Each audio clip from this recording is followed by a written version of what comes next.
receive some form of a moment due to this, that Nigeria's government must be held accountable.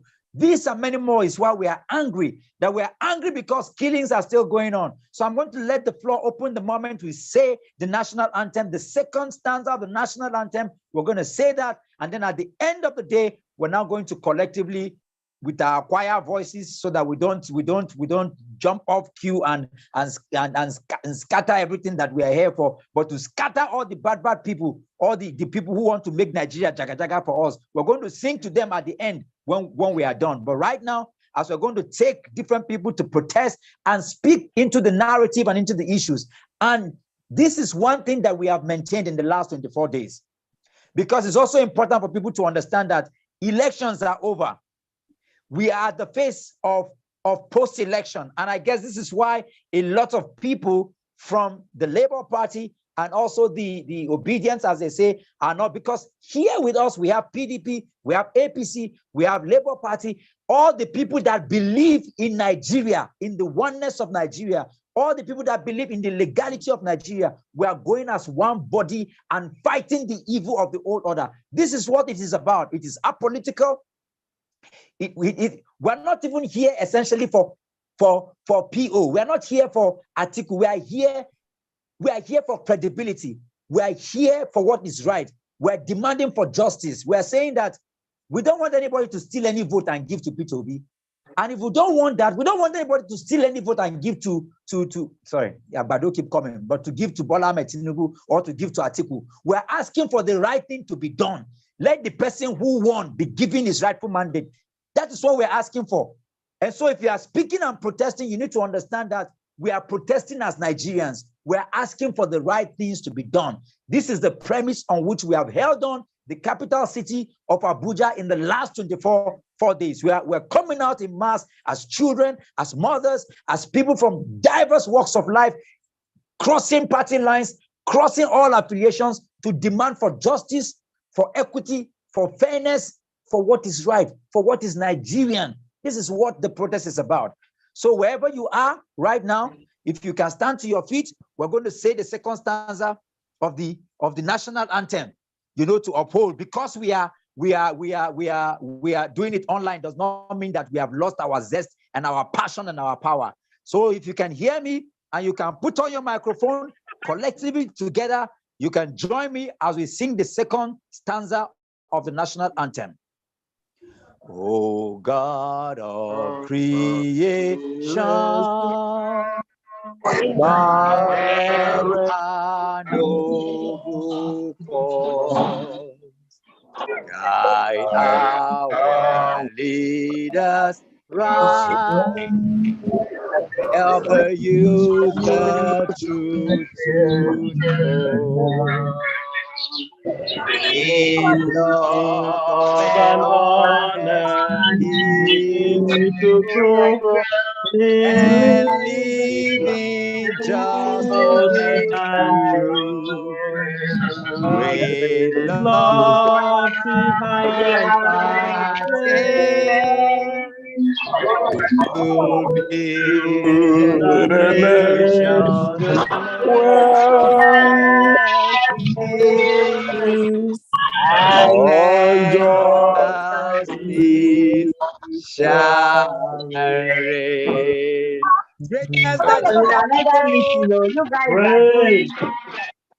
Ever conscious Nigerian people,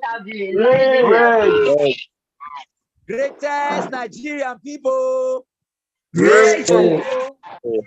is going to open the floor for us? Who is going to start? Just lift up your hands and go right ahead and protest to the world and to the entire Nigeria. Stake our cause, stake the reason why you are here. Tell us why you are protesting. Tell us why you are angry. So, let me try before my internet goes gaga again. I've been in and out, and the internet keep pushing me out. I don't want to say that the Nigerian system is the Nigerian system or the Nigerian state is behind my internet honesty. I hope anyone can see my face. So here we are, the 24th day we have been on the streets, in-house, outdoor, also in the Azhar room. We have been everywhere, and we have consistently, demanded that right will be done. For many of you who may be aware, as my good friend and brother, Dr. Moore, said, we have been to the United Nations, we've been to the AU, we've been to the, to the EU, we've been to the American, British High Commission, Canadian, and we've been on the streets of Abuja 14 days now, even to the point that those that won election that ought to be happy that they've won election, there were no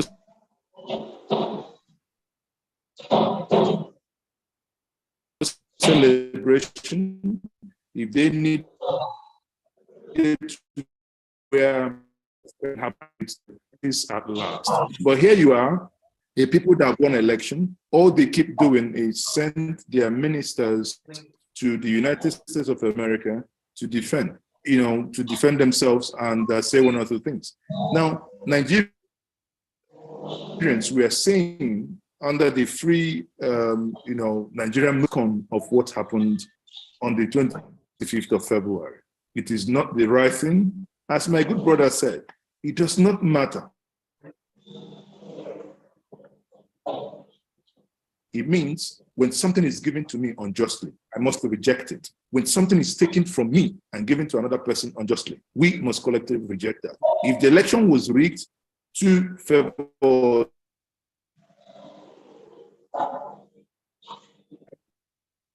we must, as a people of conscience, reject that. And that is what we are here for. We are not here for party A, B, C, or party D.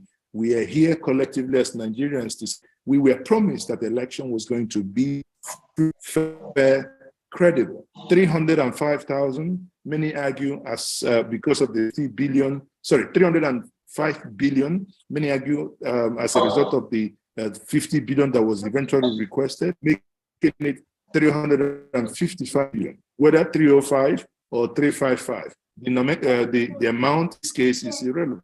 But what is very relevant here is that we had a head of the commission that went around the world, went to the Chatham House in the United Kingdom, told the world, when the world was listening, saying, we are going to give Nigerians a credible election, an election that ought to make every Nigerian excited, like or that government, that the president and the head of INEC has monumentally failed to write and vote. And I agree with her, because if men wanted to be heroes, they should have done the right thing. But in this case, they have not done the right thing. And once you haven't done the right thing, what do? Instead of keep digging, you stop digging and start mending. What are our demands? Our demands are very simple. Cancel the election, call for a fresh election. And, obviously, as we know about the tribunal as well, the point here is that we, as collectively, as Nigerians are saying, capital rejectamento. We reject the election result. Why? Because the process that brought the election result, we have seen never in the history of Nigeria, have seen level of mutilation on streets. Many of us have had children here. When a child is between the ages of 3 and 5 and learns how to write, children are not allowed to use pen, they're allowed to use pencil. Now you have professors can no longer tally numbers, that the mutilations now appear to be what these children between the ages of 3, 5, 6, and 7, that they mutilate the whole result. It is, it is abnormal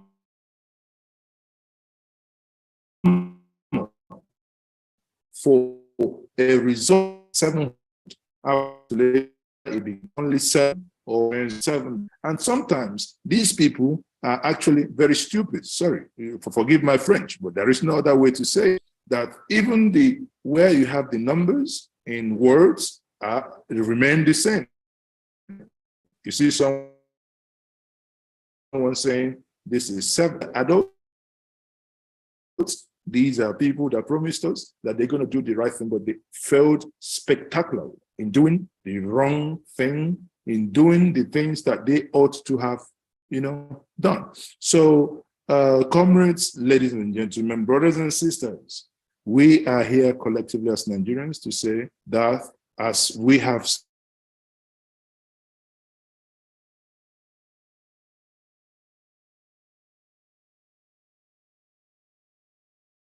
in all the matches that we've done, that we reject this. Let's continue. We are not stopping.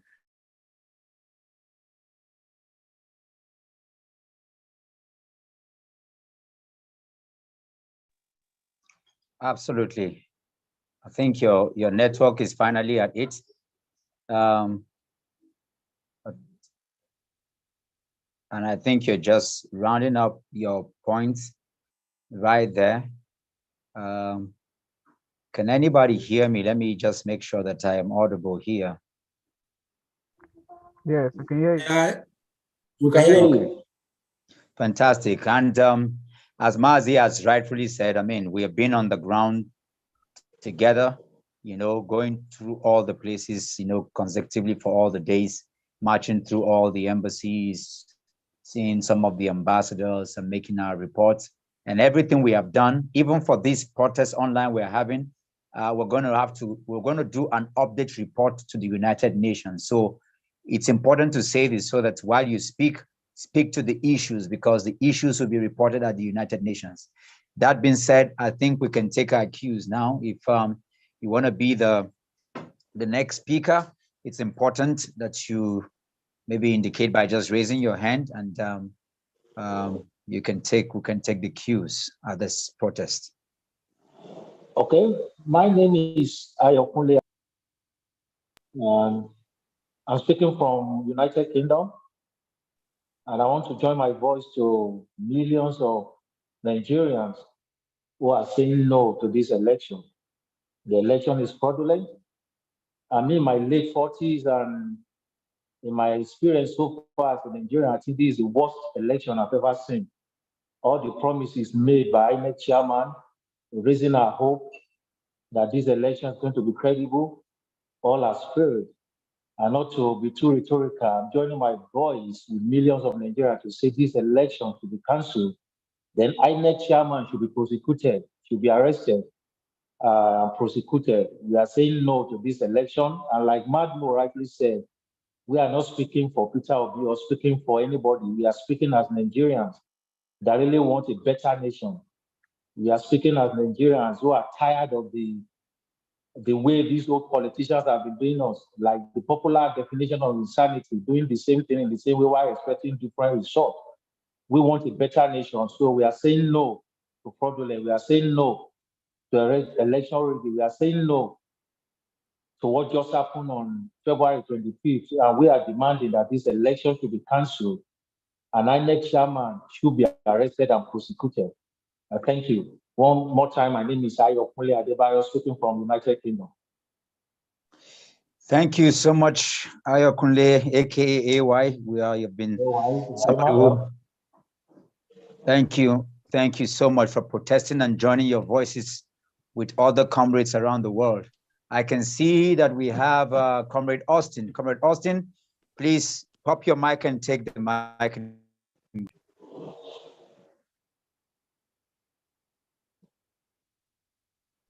Comrade Austin, are you there?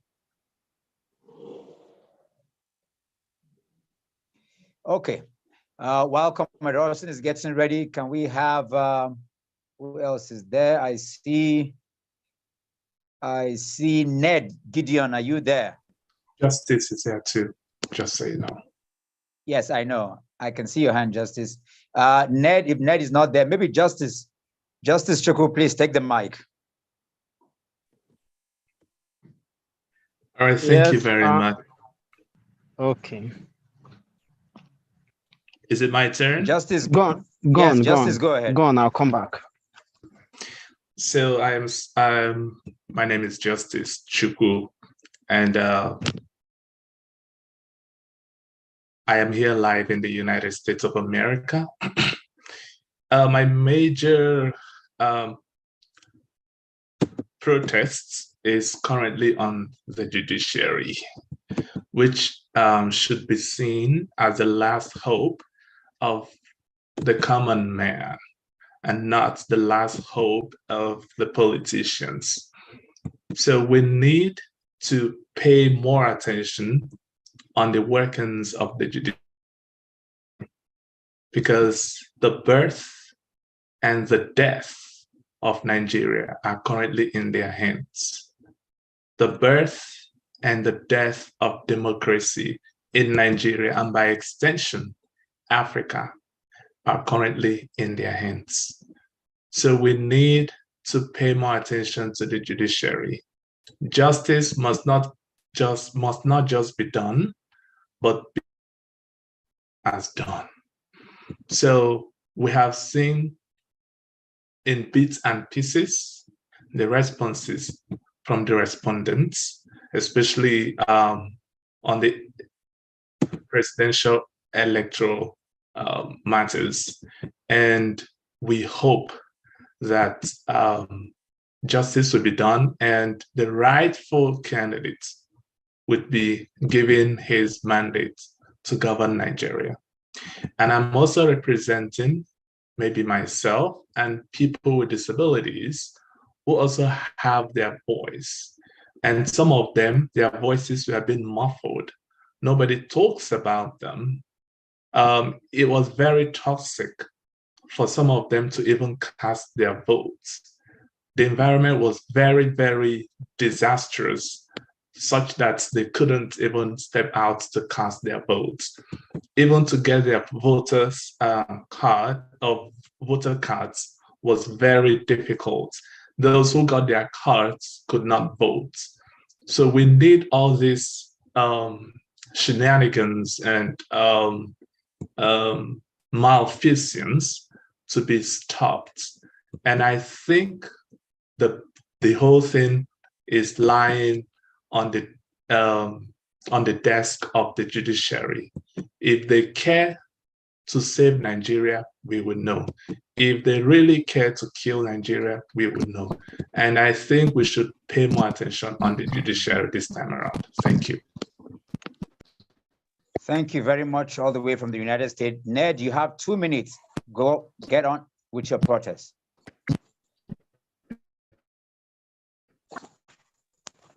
Hello, everyone.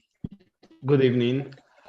Of course, I went out on the 25th of February to cast my vote. And on that very precious day in Buhari, Abuja, it rained heavily. There was heavy winds.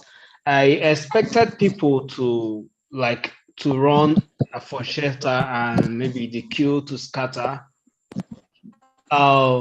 Majority, up to like 70% or 80% of the people stood their ground under the rain. They stood under the rain.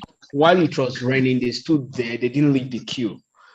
They stayed and they voted. Of course, we all know that some people flew down all the way from overseas back to Nigeria just to cast their votes. And at the end, what we're having is a selection instead of an election. I stand strongly to say it's unacceptable. That's a rape on democracy. Is like Dirty Ahmed say, that is you're killing democracy. I think we need to start doing the right thing. If we continue at this pace, at this manner, at this age, this era, what are we really going to, where are we really heading to? I think the judiciary need to also do the right thing. Let them not, because I was reading an article of Obasanjo and article how the DC was ruled about 25% and all that. I think if the judiciary do the right thing, we all will be happy. We'll be happy. We deserve better. We Nigerians will deserve better. We've been through a lot. We deserve better. I'm still shocked that nothing is being said about Mahmoud Yakubu till now. I'm still shocked that he's still like free out there. Nobody is questioning him. Nobody's even calling him for just questioning, not even arrest us. Or nobody's even up on all the whole crimes and everything. I think it's totally unacceptable. Please, my president, PMB, please, we are calling on you. We trust that you're a man of integrity. It's time to prove, it's time to do the right thing. We need to do the right thing. For once, let the right thing be done in Nigeria. We deserve better. Thank you. Thank you. Thank you. Salem, take back Nigeria. You got 2 minutes. Please go ahead and protest. Oh, good evening, comrades. Good evening, everyone. I must thank you so much for this opportunity. And at the same time, on behalf of Take Back Movement Spain, we are protesting. And at the same time, we are thanking you guys for your resistance and then your will to stay put and fight back and take back what is ours. And then for your doggedness, and then everyone out there in Abuja, as you just said at the beginning of this program, that it's not really easy protesting in the seat of power, a place like Abuja. Can I be heard? Can you hear me? Yes, loud and clear. Loud and clear. Okay. Yeah, just as I said before, that it's not easy to protest in the seat of power. For instance, in Abuja, everybody witnessed what happened in Lagos during the election, and then we know how Nigerian state criminalized protest. They made protest to be a kind of taboo. I'm not sure. Okay, I think your network is back. Okay, am I audible? Yes, you're audible now. Go ahead. Okay, yeah, I said how, yeah, it's not really easy to protest in Nigeria, first and foremost, because they criminalize protest.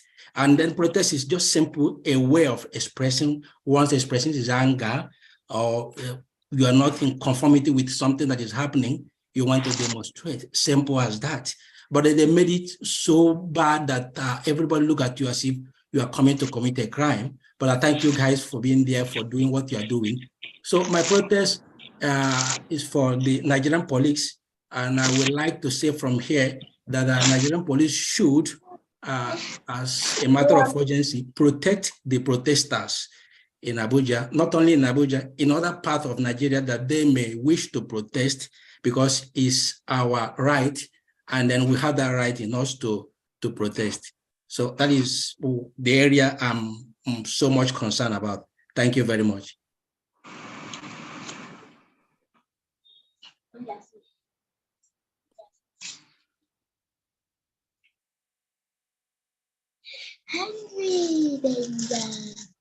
Okay, let's have is that Samson? And please take the mic.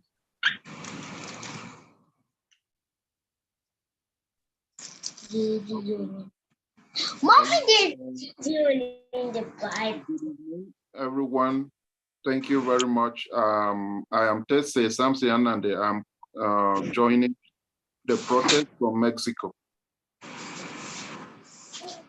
So I am also here to also join the protest.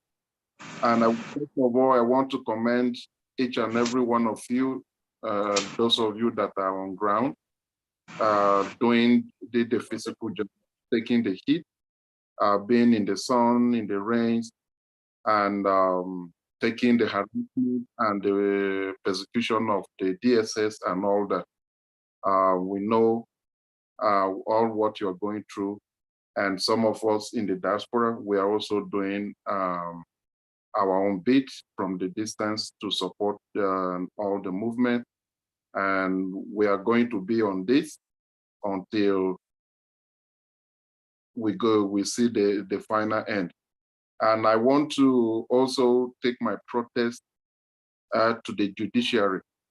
And I want to, that we, as somebody said earlier, we need to actually focus on the judiciary now, because the INEC chairman, we know that the government is not going to sack him. because he has done what they asked him to do. And no one, and they're not going to turn back to punish him with a sack. Rather, they are going to compensate him the more so that he will enjoy. If we can take a look at their petition, their response to... Can you hear me? You're loud and clear. Yes, okay. If we can look at... Okay, if we can look at the response of the INEC to Obi's petition. INEC as a body, INEC is not coming as an umpire. INEC is coming as if it is a contestant in the election. INEC is challenging even Obi's eligibility. If INEC is telling us that Obi was not qualified to contest election in the first place, and INEC is the one, the body that is supposed to screen any candidate, that is their statutory responsibility to make sure, and that is why people submit documents to them. That is why people submit all their profile to them, for them to vet in the first place. If INEC is the only person that the only body that has the right to even qualify any candidate, even before they go into election. But today INEC is coming to tell us that Obi was not qualified because as he joined another party, was fine. So, INEC is challenging that Obi's case we should be through now. INEC is coming as an umpire. The other people and their noise at their background, if we can mute our mic. To get the game restarted. And okay, thank you very much. So if INEC is coming as an umpire, they should come to only show that they did what is right. They conducted the election in the right way. They are not supposed to come and be challenging that Obi's case should be thrown out or he was not eligible in the first place. So from there, we can see that they are coming to do the job of the government. So no one is going to it's not a surprise that after everything, he's still there. They are still going on to conduct more election, supplementary election, and possibly the governorship election in Bayelsa, Kogi, and the rest. So, well, we can only protest, we can only pressure, but from the government, I know, and I'm very certain that no one is going to fire him. Rather, they are going to compensate him because they are happy with the job he's doing. Their petition and that of APC is like a duplicate. They just copied the prayers of APC and then put it in a different way. Now, the judiciary is where is the hot seat now. That is our last bus stop. And that is the reason why we all have to pay attention to this to these people. We need to know who are the people that are going to sit on this case, and we have to make this demand that this case is being televised. I've seen a lot of lawyers arguing, oh, it doesn't change anything. But if it doesn't change anything, why is it so difficult to just do it? If it is not going to affect or change the judgment or anything, if it is not, so why, if it is being done every other place, if it is being done even in Kenya, if it is being done even in Ghana, this is Africa. It is being done everywhere. Then why is it that we cannot do it in Nigeria? At least let every person, everyone that is not able to go to the courtroom, they always tell us that, oh, it's going to be a judgment in the court, anyone can go to the court. Is that court, can that court contain all the people that even if they want to go there, it won't. So let this be televised so that we can all sit in our homes and see the proceeding. If we understand it, good. If we don't understand it, that is not their problem. But we should be able to see this, that justice is done, and not just because it is done, but it is seen to be done. So we join the protest on that we should put more emphasis on the judiciary. We should scrutinize them, and we should pay very close attention to all the proceedings from the court to the end. So thank you very much, everyone. And this is my protest.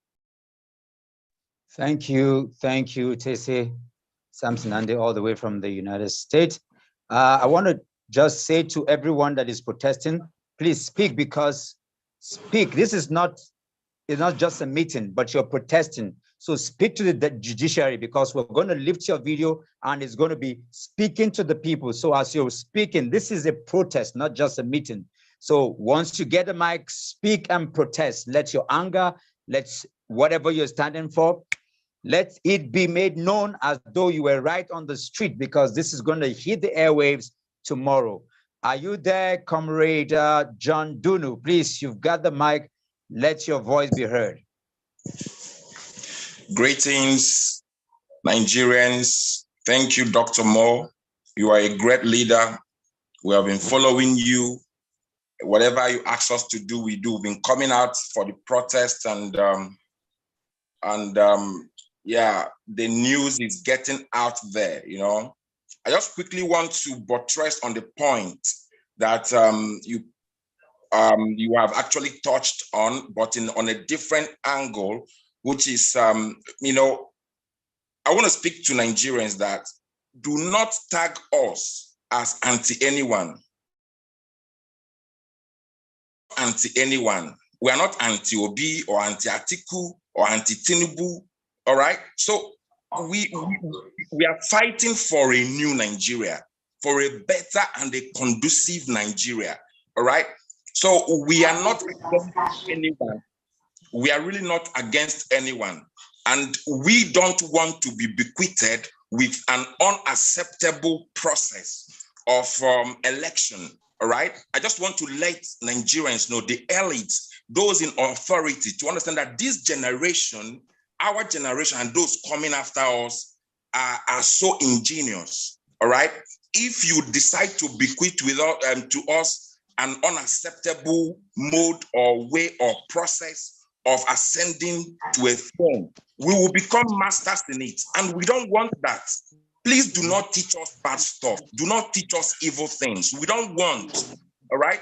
All we are asking for is that let the people understand. We're speaking to the conscience of even those that are tagging us to be anti-anyone. Please put Nigeria first. Put Nigeria first before putting any of your interests. Because politics, they tell me, is all about interest. Many people, even including myself, have not been active in politics as we are in this dispensation. And we have become active. Now we are disappointed, but we refuse to be disappointed because we are not accepting the process. We are not accepting what has happened. We refuse to learn how to rig election to become a leader. We refuse to learn how to snatch ballots. We refuse to become a thug. We say no to that. All right. So don't teach us those bad stuff. Remember, what is this life? Just the flesh. What are you looking for? To train the flesh that will soon leave this world and go? Make a plan to write your name with gold on, cast it on a stone. All right, I'm speaking to you, even Mahmoud. All right, you can't tell me that you always get to order or what. There was no election. That is what we are speaking. There was no election. There was just election. You went up for 17 hours. 17 hours, I promise you, since morning 7 a.m. I left, I came back home like around to 12. You wasted our time with 300. You should have shared the money to Nigerians if you were to waste our time. So please think about the coming generation. Think about the unborn, because you are leaving this world. You will soon leave this world and go. Think about the people coming. You don't have to rig or steal or cheat or loot to live for your generation. It's unacceptable. All right. So I am using this opportunity to speak to the conscience of the judges. Please stand up for the truth. Stand up for this truth. Remain on the right path. Remember, there is a place we are going after this world. This world is just a passing stage. This world is a passing stage. So be on the right thing. Be someone that we can remember for good. That is what all I'm asking. I'm speaking to the conscience of the well-meaning Nigerians, even those that are still on the underside that are calling us anti-somebody or anti or supporting evil. Don't support evil, because evil can happen to you. So please, that is all we are protesting about. We are not anti-anybody. We want to see a new Nigeria, a Nigeria that is working, a Nigeria that a young person will not be looking for work or will not find it very difficult to go to school. We are looking for a Nigeria that can be competing with Russia, with Dubai. We are richer than all these countries, but our leaders have really, really disappointed us. So we want a fresh and a sane and a crop of leaders that are not corrupt, that will come and repair Nigeria. Remember that you came to this world with nothing, and you are absolutely leaving this world with nothing. So whatever you think you are doing, you are grabbing or you are paid money to rig the election, cease. It's nothing, please. So a good name, like my language say, is better than any riches. If you've got a bad name, your name is bad. But it's better for you to have a good name than you have riches and you have a bad name. So please, listen to our voice. I've spoken to your conscience, you the judge, you the well-meaning Nigeria, even the lawyers that are standing to support evil. Please remember this protest that we are doing. We are not against anyone. We want a new Nigeria. Thank you very much. Thank you. Thank you. Let the energy rise. Let the energy rise. Let them hear your voice. Comrade David Onome, you got a mic. You got 2 minutes to do this. There are more hands coming up. We need the energy. We need the voices. We need the anger. Protest. You have the mic. Go ahead. Yes, good evening, Doc. I want to send my voice to the protest that all we are because we are not judiciary before now. But we still hope that with a good conscience, they will be able to deliver justice to Nigerians.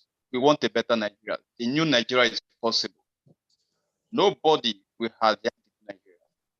It is possible. Nigeria will be great again. We hope in the judiciary that the judiciary this time will uphold their integrity, their lost glory. This case, the judiciary will bring that back their lost glory. Will stand for justice. Thank you. Thank you. Thank you. Thank you. Prince Harry, are you there? You've got the mic. Let's see. Let's feel your anger. Yeah. Good evening. Yes, I'm on now. So sorry for the video. I don't have a light here, so I wouldn't do video call. So I want to, my protest is this. Are you telling the NEPA you are apologizing to NEPA? Who are you apologizing for? I think the people here have not been coming out for protests. You have no vent your anger on the people that will not give you light. This is what protest is about. Exactly. We're not having a meeting. Go ahead. Don't apologize. Just vent your anger. Yes, it's part of it. And where I'm is Maraba. So this place here, we do not have light for so many times now because of the bad governance we are.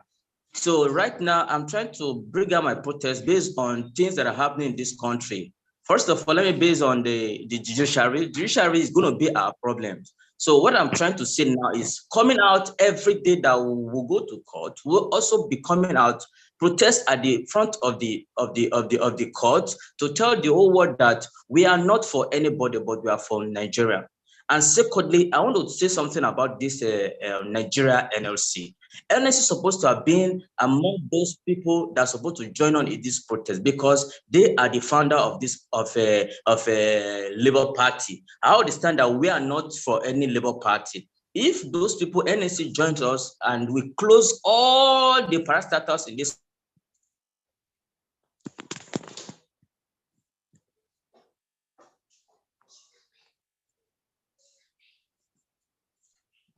I think they've taken your lights. They've also taken your network at this point. This is why we must not just feel good and be happy. Exactly. Ada BLW, are you there? Let's feel your anger. Are you there? Yes. Thank Please you, Dr. protest. Moore. Thank you, Dr. Moore. I have been calling you on phone because my heart is you are trying everything possible to make it to be in the way it's supposed to be, following Constitution. But I think we are tired of this Constitution. The last second person that talked about speaking to their conscience.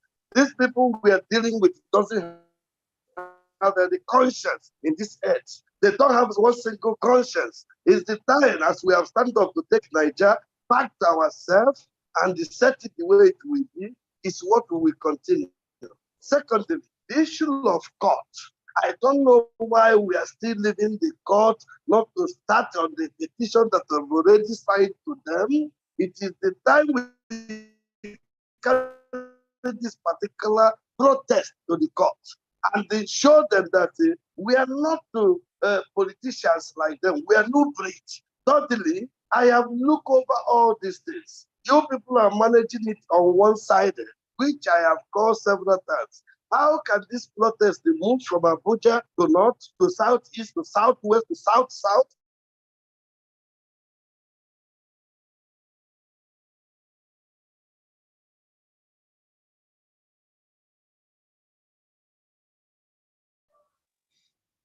I think the network is protesting now. And then let us lost this speed because if he using the battery I have charged for some time to continue to, and if he goes off now, I cannot chat anymore. That is all we're talking about. It's the time we take this to ourselves with the people that I want. People are made up, and if we didn't do this thing now, let me tell you, time will come. If we didn't achieve what we are doing now, in 2027, less than 500,000 will vote presidents in Nigeria because the young men are tired. People are tired. If you can't give them the mandate they have voted this time, if you call out the election, there will be no election in Nigeria. Nobody will be there. I remember in the past when you're talking about the election, an Igbo man like me will go to field to play my football because I don't believe it exists. It is the what INEC tell us that they will use beaver and transmit. I said, let me see how they can lead this again. And we become involved. We champion. I am living in Taraba State. We fight empty-handed to get 147,000 votes for P2B, the president Nigeria needed. For the first time, PDP doesn't conquer everywhere as they think in Taraba. We challenge them, we defeat them with the league election as much as the league, and they couldn't make it. So based on this, there is more fire we need to put.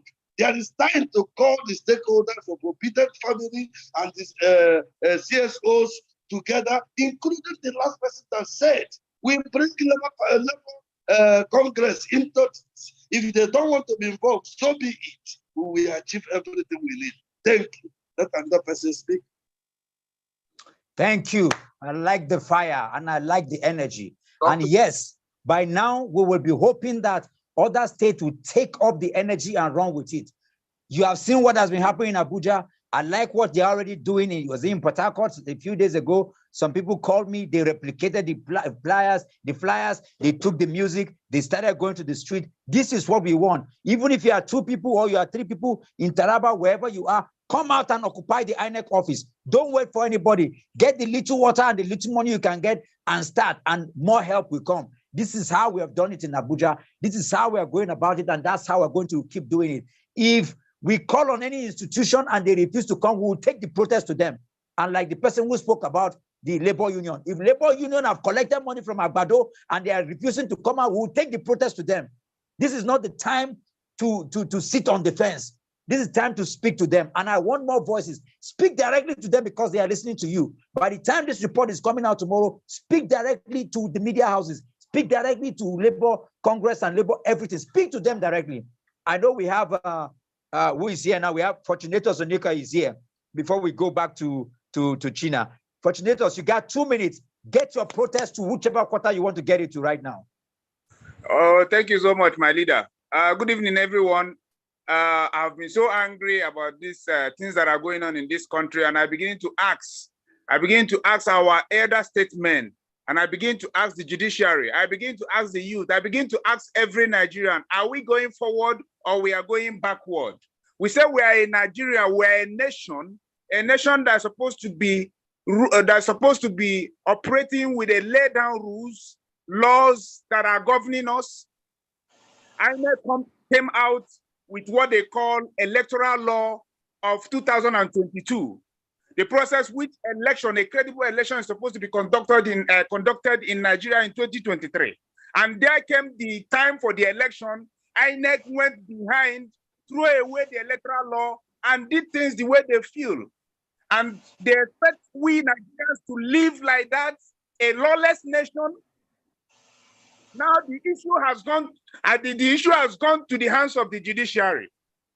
The judiciary is supposed to be the interpreter of the law, the interpreter of the rules that govern Nigeria, the interpreter of the rule of law. It has gotten to their hand, and I want to speak to them. I want to raise their consciousness and the consciousness of every Nigerian. We cannot allow Nigeria to go down as a lawless nation. We have electoral process, electoral law that are being made and passed into law, signed by President Muhammad Buhari, on ways that the election is supposed to be conducted free, credible in Nigeria. And INEC did not follow this process. And you want us to accept this? For how long can we keep on dragging Nigeria backward? Look, I've been running generator for the past. See, throughout today, I've not gotten light in this my house, and I've been running on generator. I pay NEPA bill, yet I still spend money in running generator. We cannot continue like this in this nation. I want to call on the judiciary, especially those that will be handling these court cases. This court case, this presidential election tribunal matter. They should take Nigeria into consideration. They should take the laws governing this country as a nation into consideration. They should take over 200 million Nigerians into consideration and protect the interests of Nigeria. They should interpret the law the way it ought to be interpreted so that we can live as a lawful nation. What are they teaching the young ones, the youths that are coming up? Do they tell us that we can just come up with anything and live with it? Do they tell us that they can make laws and anybody can go contrary to the law? Nobody.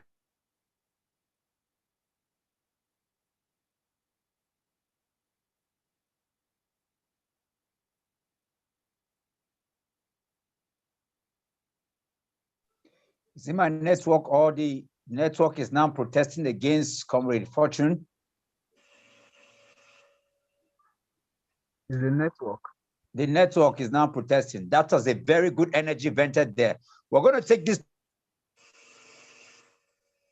time to allow some of our women to speak up even right now and give us their own perspective to what's going on here. I see, where is China? China, have you disappeared again? You've been raising your hand. Can we have China? China, are you here? I'm here. I'm not disappeared. I'm very much here. China, so good to see you. Please talk to us. The mic is yours. Take the protest to where you want to take it. Yeah, Nigerians, I bet each and every one of us is vexing. I know that each and every one of us is, we are all angry and we are vexing. As women, I look at it. The last time I was out in the protest, I literally wept when it was time to pray. I wept because I looked at a nation so blessed. I looked at a nation so enriched. I look at a nation that have everything. God has given us everything going for us. And here we are watching the least of us messing up the best of us. We are here watching the worst of us trying to lead the best of us. Ironically, if they know how to do it, it wouldn't be a problem. But it's a case of you don't know how to do it. Most of them have lived a life of criminality. And how can the criminals, how can they be the ones moving us? Look at where they have moved us to. I was discussing with my son, and I said, son, what do you think about Nigeria? He said, Mommy, if you can put me in the best of schools that your money can afford, the best house that your money can afford, take me to the best places that you can afford, and leave this country to me as my nation, then it's a total scam. I think that is actually the summary of it. Some of us, especially the so-called politicians, you may gather all the money, I tell you, but there's one thing you don't buy. You don't buy your nation. You are as good as your nation. You can carry all the money and go anywhere. You're a second-class citizen. If you don't know it, China is telling you this day that if you like, carry all the money to the uttermost part of the earth. There, as long as God did not drop you there from heaven, you are a second-class citizen. Hear me now. You are a second-class citizen. When the chips are down, they will tell you where you're coming from. You might as well go and inquire of the Russian oligarchs. I'm telling you this because we have traveled far and near. We have gone to places. And the moment you get there, even if you carry their passports, there is this thing in you that tells you you don't belong here. It's just the truth. It's just that a lot of us have lied to ourselves. And you stay out there thinking that because you carry their passport, you belong there. You don't belong there. There is that glass ceiling. In case you're not seeing it, let me make it very clear to you. There is that glass ceiling put ahead of you. So if you like, carry all the money, Mahmoud, collect all the billions, take it to anywhere. When you get there, they will tell you you are a second-class citizen. And the Russian oligarchs will tell you, when people like Putin rise up against the nations, you know what? They will seize all that your money. Like they have seized all their money. The other time, America and the Europeans told all the Russian oligarchs that their money that they seized, they're going to use it to fix Ukraine. I am telling you, this is a first-hand, it was on the news, that the money they seized, they will use it to fix Ukraine. Imagine defrauding your people, defrauding your nation, keeping it in one account or somewhere out there, making investments out there. And tomorrow, from United Nations, because of one thing or the other, they will seize that money and tell you they will use it for something that you don't have control over. Or more, borrow yourself sense now. Borrow yourself sense. Don't do this to the next generation. Don't do this. It's unfair. We can't live like this. We can't live like this. It bothers me that we step out of Nigeria. We see the best people are doing. Look at Dubai. Why can't we do better than Dubai? Just a state in Nigeria is bigger than Dubai. Why can't we do better? And here we are still struggling for life. We are struggling for, look at the other brother he was speaking in the dark, in this time and age. And then we are hearing all manner of things coming out from INEC. Oh, what's the name? Electronic transmission is not mandatory, it's not compulsory. Who said? You wrote the law, you put up the guidelines, and so many, why can't we think? Don't you understand that this is the technological age? Whatever your shadow is haunting you. What you said yesterday is haunting you tomorrow. So we should stop all of this nonsense. Please, my Nigerians, wake up. Nobody will do it for us. And I make it known. The outside world are just watching us and laughing at us. I tell you, because they know it is us, the Nigerians, that are holding ourselves down. Most times we say it's the politicians. No. You and I, we are the ones holding this nation down. If they didn't gather us together to go protesting, that is how we will still be in our house. Most of us had depression. A lot of things were happening to people. And people are there, this is Nigeria. This is not Nigeria. This is what you have made of Nigeria. So this is the time to rise up. Rise up now. Get out of your comfort zone. This is the time to move and reclaim your nation. It is either now or you lose it. Thank you. Yes, yes, yes, yes. This is kind of power that we need. And guess what? Thank you so much, China. The success that we have recorded in these protests has been largely to the women. They are always there. They're always cooking, providing water, providing food. We want to thank the women wherever you are. I want you to put your hands together and clap for the women. The women have been there. The mothers have been there. They in Nasarawa, they took off their clothes. They protested.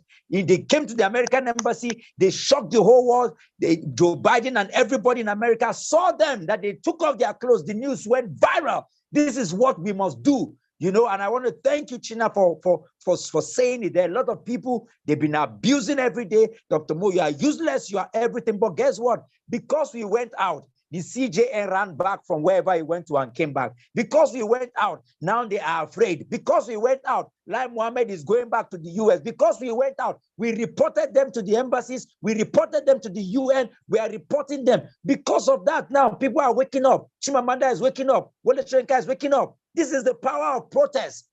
How stupid and how useless can we become? They made promises, they broke it. We saw what is happening, and yet if we don't put pressure on the judiciary, we'll just go the other way. It is the pressure we are putting. So I need people speak here. Let the judges know that posterity will not forgive them. Not just posterity will not forgive them. They will not walk on the street of Abuja if they do the wrong thing. We must hold them accountable. We must take the fire back to them. Until we do that, we're not going anywhere.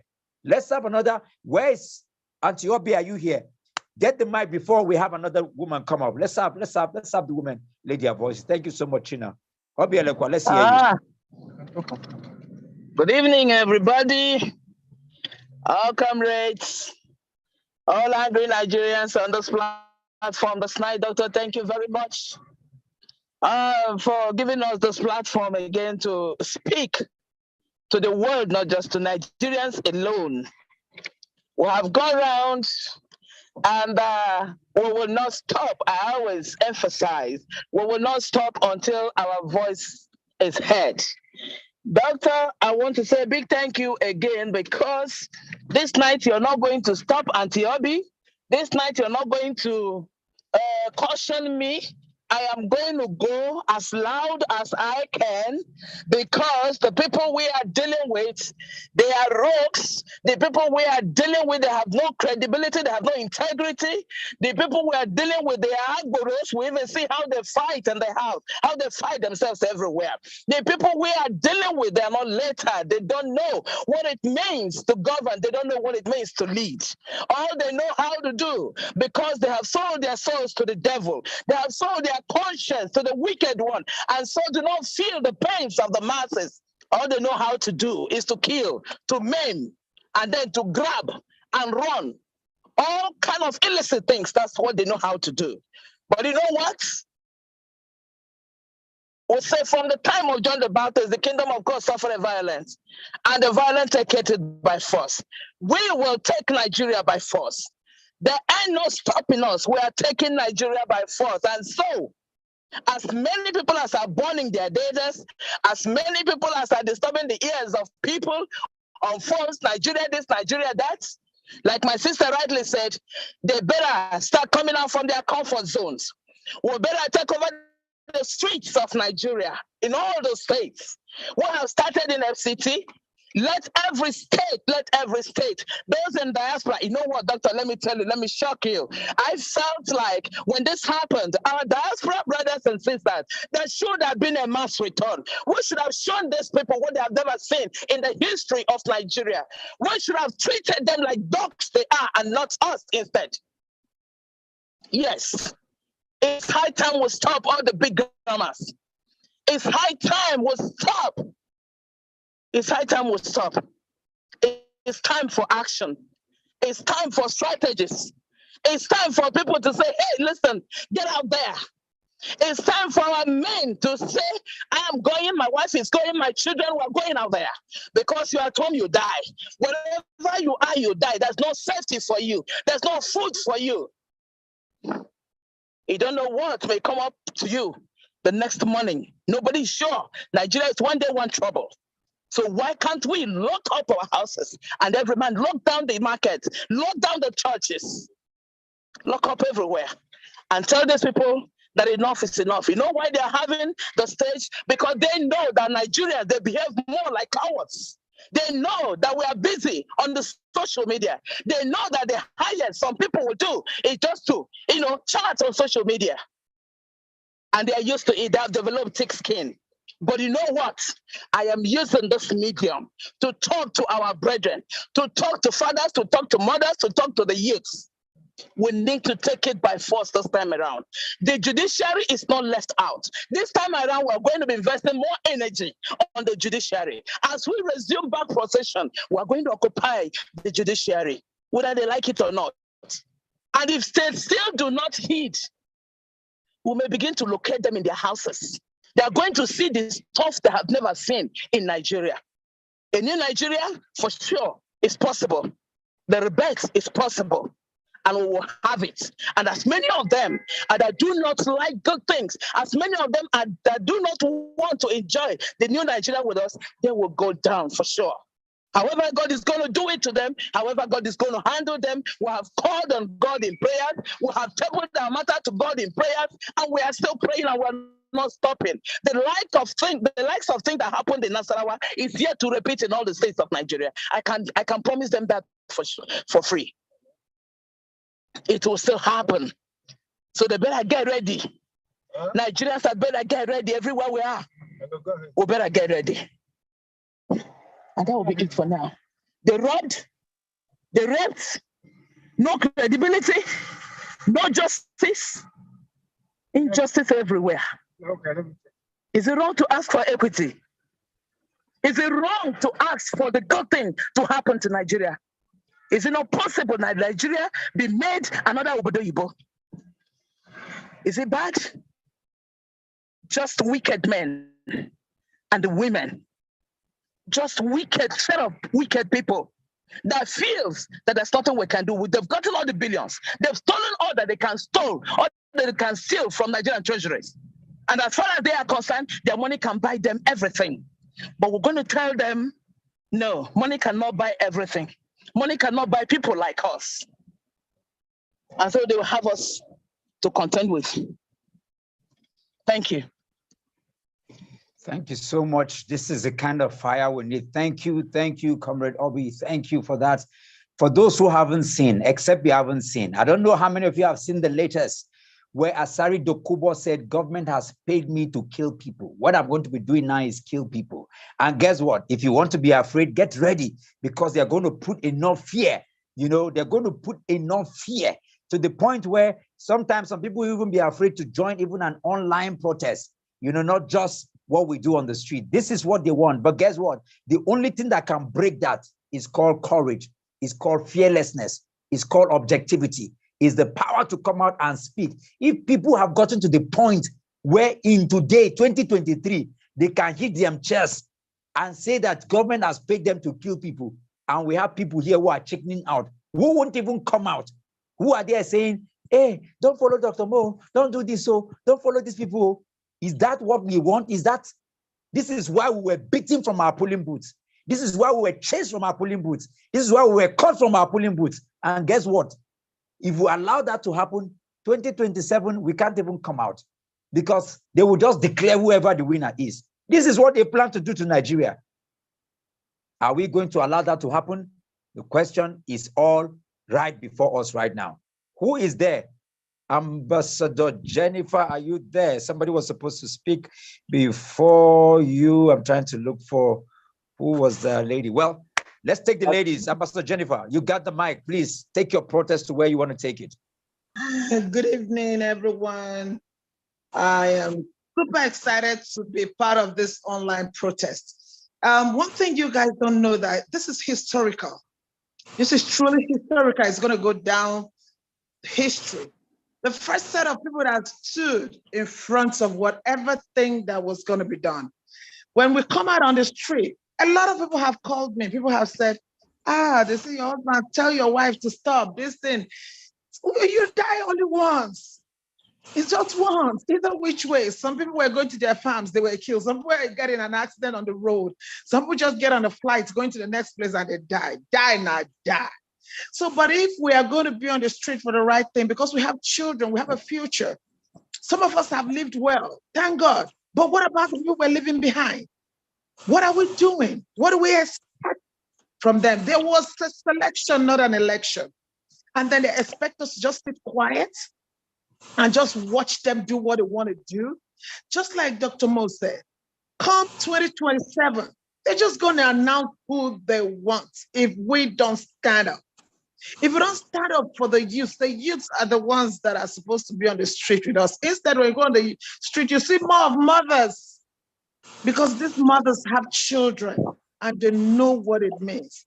I appreciate a lot of the young men that are coming out too, but we expect more. And then what is this thing we're talking about? They decided to do what they want to do. You just talked about the fear they're putting inside all of us. Yes, even if you're afraid, but the courage that will come out is greater than the fear that they are putting inside all of us. Somebody, when this thing happened, everybody went numb. The whole country went numb. But this set of people with Dr. Mo stood up and decided to stand up and fight for Nigeria. Do you think you'll ever be forgotten? You will never be forgotten. History will not forget any one of us that has stood for this. We're studying for the future of this country. And we're not going to stop. Trust me on that. We're not going to stop. Whatever it will take, we're not going to stop. I'm so glad most of the people speaking, it's not hunger. We're not looking for food.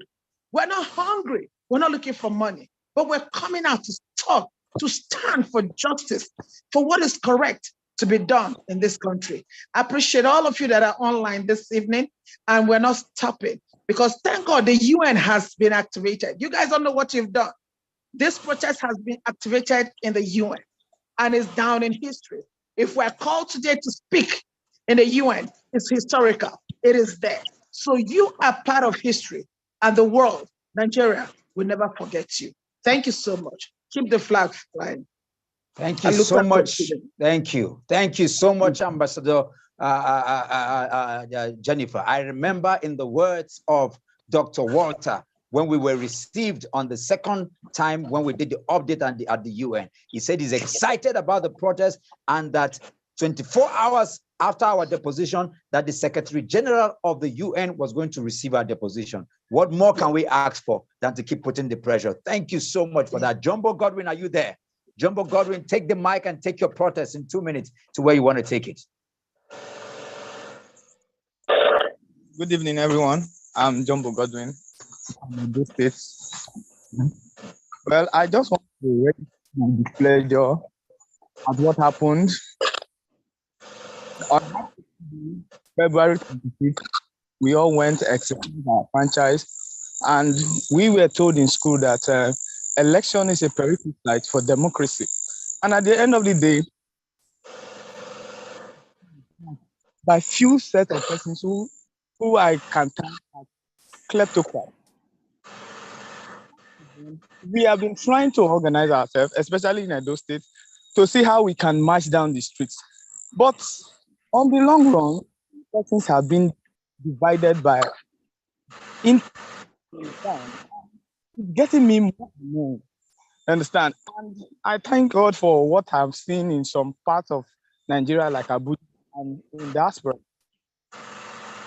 So the fear of what happened during the NSAS protest, when many of us were being killed, many injured, and that so many people, especially vibrant youth like us, to come out and join the protest. And most here is family,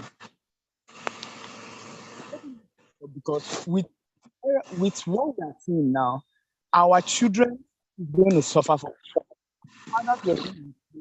We are being enslaved, and they are preparing to enslave our children.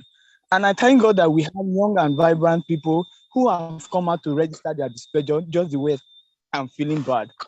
What I'm saying is there a way we can organize ourselves? Let's close down the full 36 states, all the airports, all the local and international airports, every politician. Let us remain in Nigeria.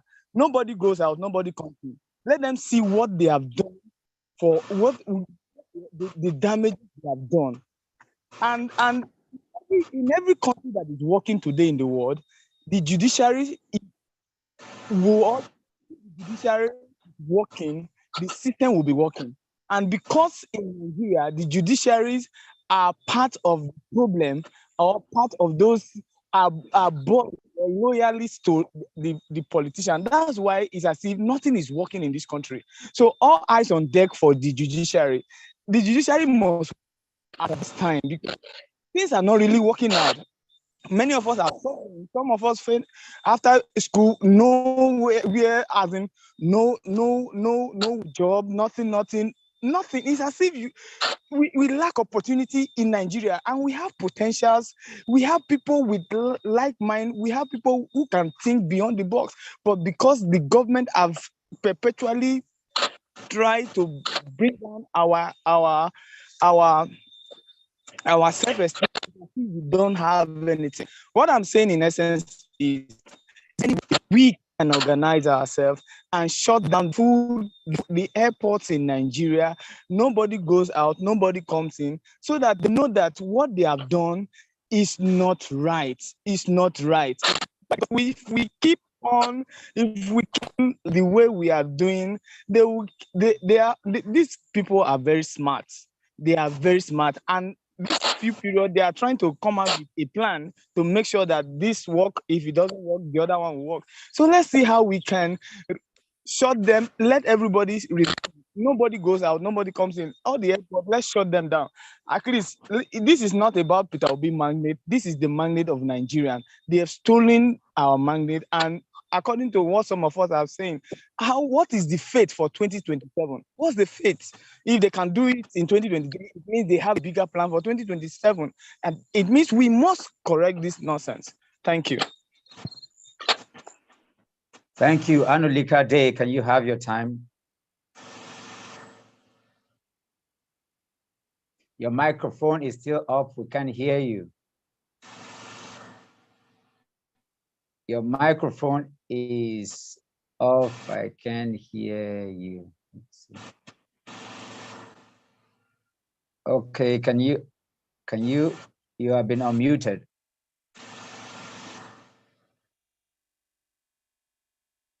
Okay. Mark Ben Edam, are you there? The mic is yours, maybe.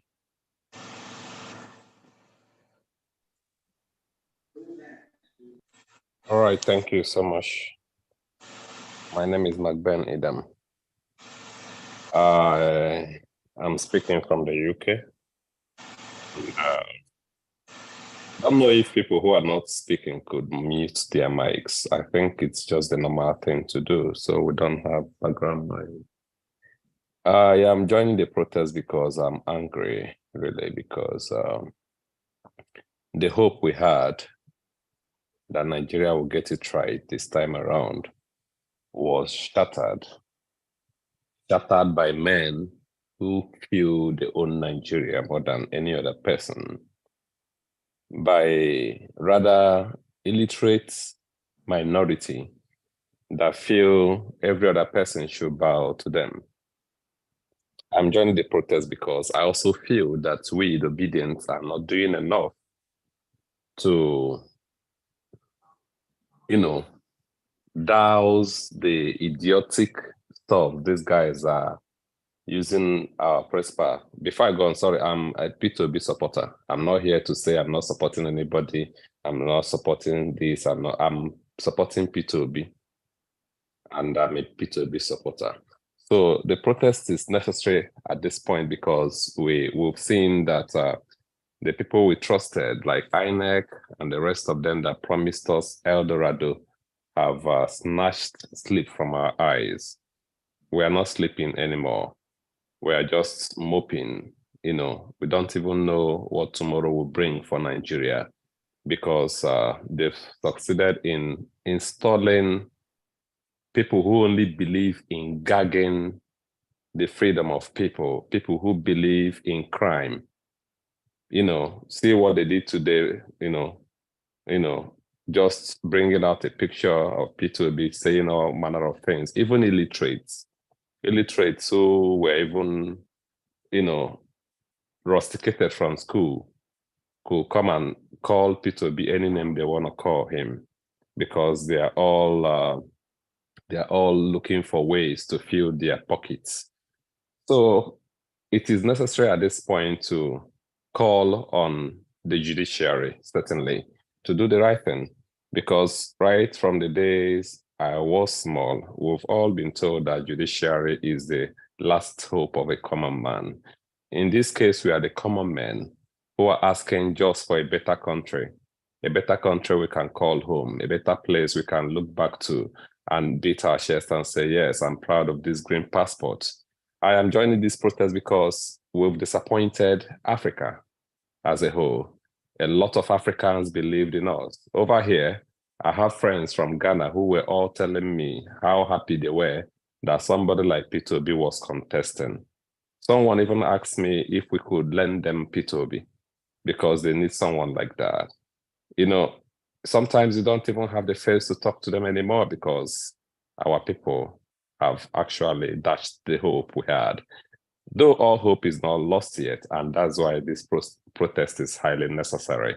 So I am calling on the judiciary to do the right thing. To do the right thing, just follow due process. I know a lot of things must be going under the bridge right now. I know a lot of Ghana must be exchanging hands right now. I know that lots of promises must be, tabled, must have been tabled on the table, must have been laid on the table right now. Promises of making you better than you are today. But can we ask judiciary at this point to shun any temptation and do the right thing for Nigeria and Nigerians? Nigerians are dying in their numbers, and it's unfortunate that life in Nigeria does not even mean anything anymore. People are dying every day and nobody's even saying anything. People are dying every blessed day of hunger, and we are hearing of people saying they borrowed $800 and something million to give to who? To give to their, to their boys on the street, to their demagogues, the people they've made that they've always used to destroy Nigeria. I'm also protesting because the people who are asking for the right thing are being muzzled, are being called names. Imagine illiterates calling obedience obidiots. Imagine people who can't even untie the shoes of P2B. And I'm protesting also because someone like Wole Soyinka could come out to call someone who is demanding for the right thing to be done as, what name did he use? As an anarchist or so. And I was so disappointed that he could come out to make such a statement. Fascist. Okay, fascist. Yes, he used that word, fascist. And in his class, as a Nobel laureate, if he could make that comment, I feel Nigeria is finished. I'm protesting because I'm not disappointed in what Asare Dokubo said, because those who always kill by the gun will be proud of the gun. I'm protesting because people who we even believed in, some celebrities, are not even speaking up. And it's unfortunate. I'm only so proud of Chimamanda Adichie. I watched his program, his interview at Arise, and he was proud to stand that he said what he said, and he meant what he said. So I'm also protesting once again to ask that the DSS should do the right thing. They should use intelligence and be intelligent enough to do what they are supposed to do and not being used to threaten innocent Nigerians who are just asking for a better country. Thank you so much. I'm McBain Eden. Thank you. Thank you, McBain Eden. Just very quickly to recap that we're also protesting against obedience, because obedience, for majority of them have said they are not going to come out because P2B had told them not to come out and protest, which is another protest against them. And this is one of the reasons we are calling this protest a Nigerian protest, because when you turn it to an obedient protest, obedience says that P2B said they shouldn't come out to protest. So you can understand the backdrop on why it has to be much bigger than the obedience. It has to be a Nigerian protest, even though it includes everything that is right that we are standing for, but it has to be a Nigerian protest. But I understand your anger and I understand everything you have spoken about, rightly so. It's just important to just put in this clause so that we are not labeled, we are not named, we are not limited by the extent to which we would go and we will hold our protests and ensure that we keep protesting. So when obedience wake up, they can join us. By now, we'd expect that even at this online protest, for those who have been shouting, that we should have, 1,000 people. But I can tell you that 90% of obedience do not want to protest, which is why we're also protesting against them. Like we're protesting against the Labour Congress, we're protesting against anybody that does not believe in protest, we are protesting against that person because that person is an enemy of Nigeria. Chinyere, yes.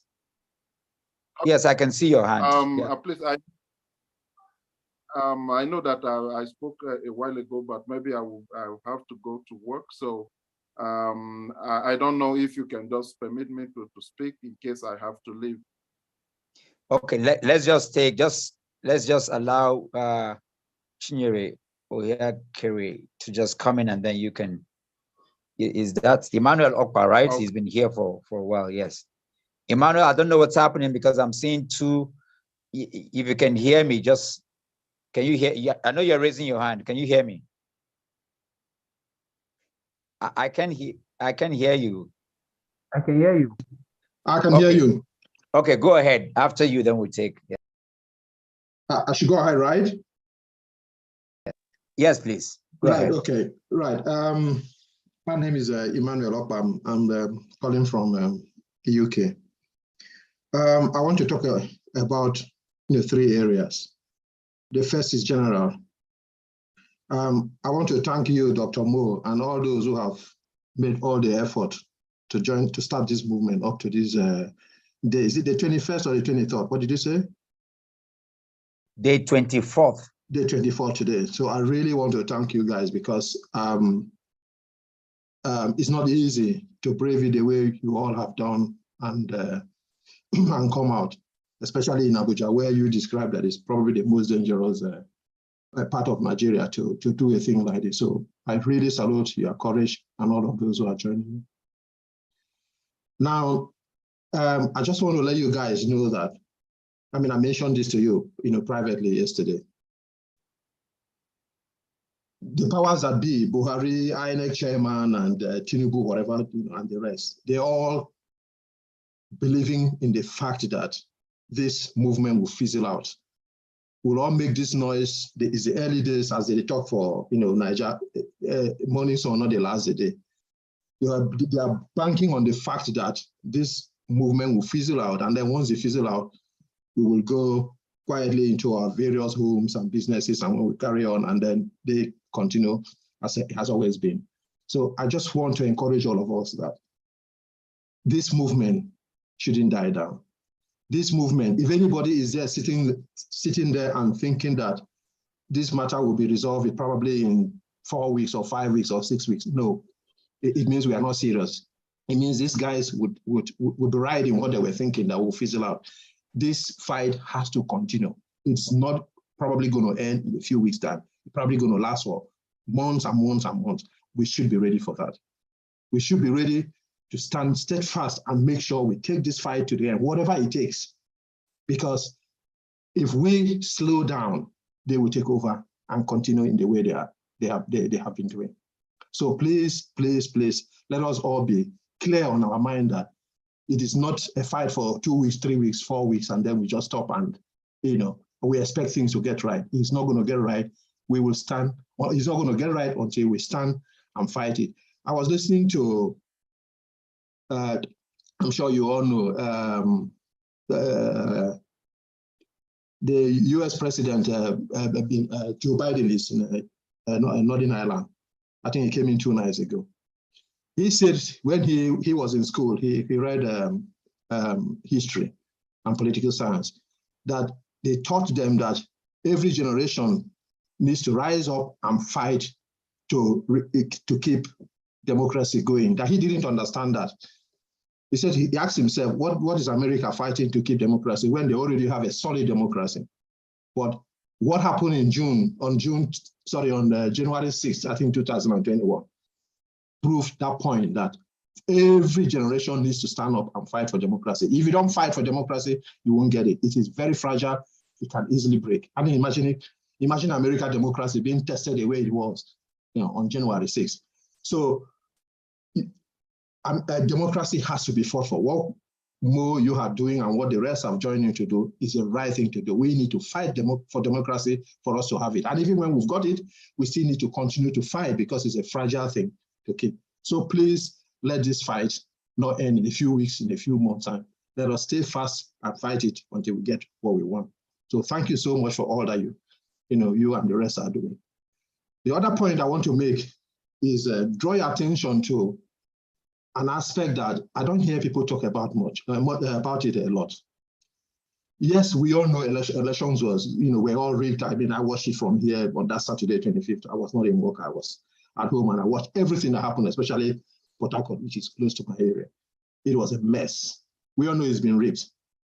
Now, the proof of that, Peter Obi has told us that he has all the proof to show to Nigerians that this election was rigged and that he won the election. So we leave that to him. But the aspect that we can very easily, prove that election was rigged, and we can hold INEC chairman responsible is what I want to talk about here. I have gone to the INEC website and confirmed these statistics I'm going to give you now.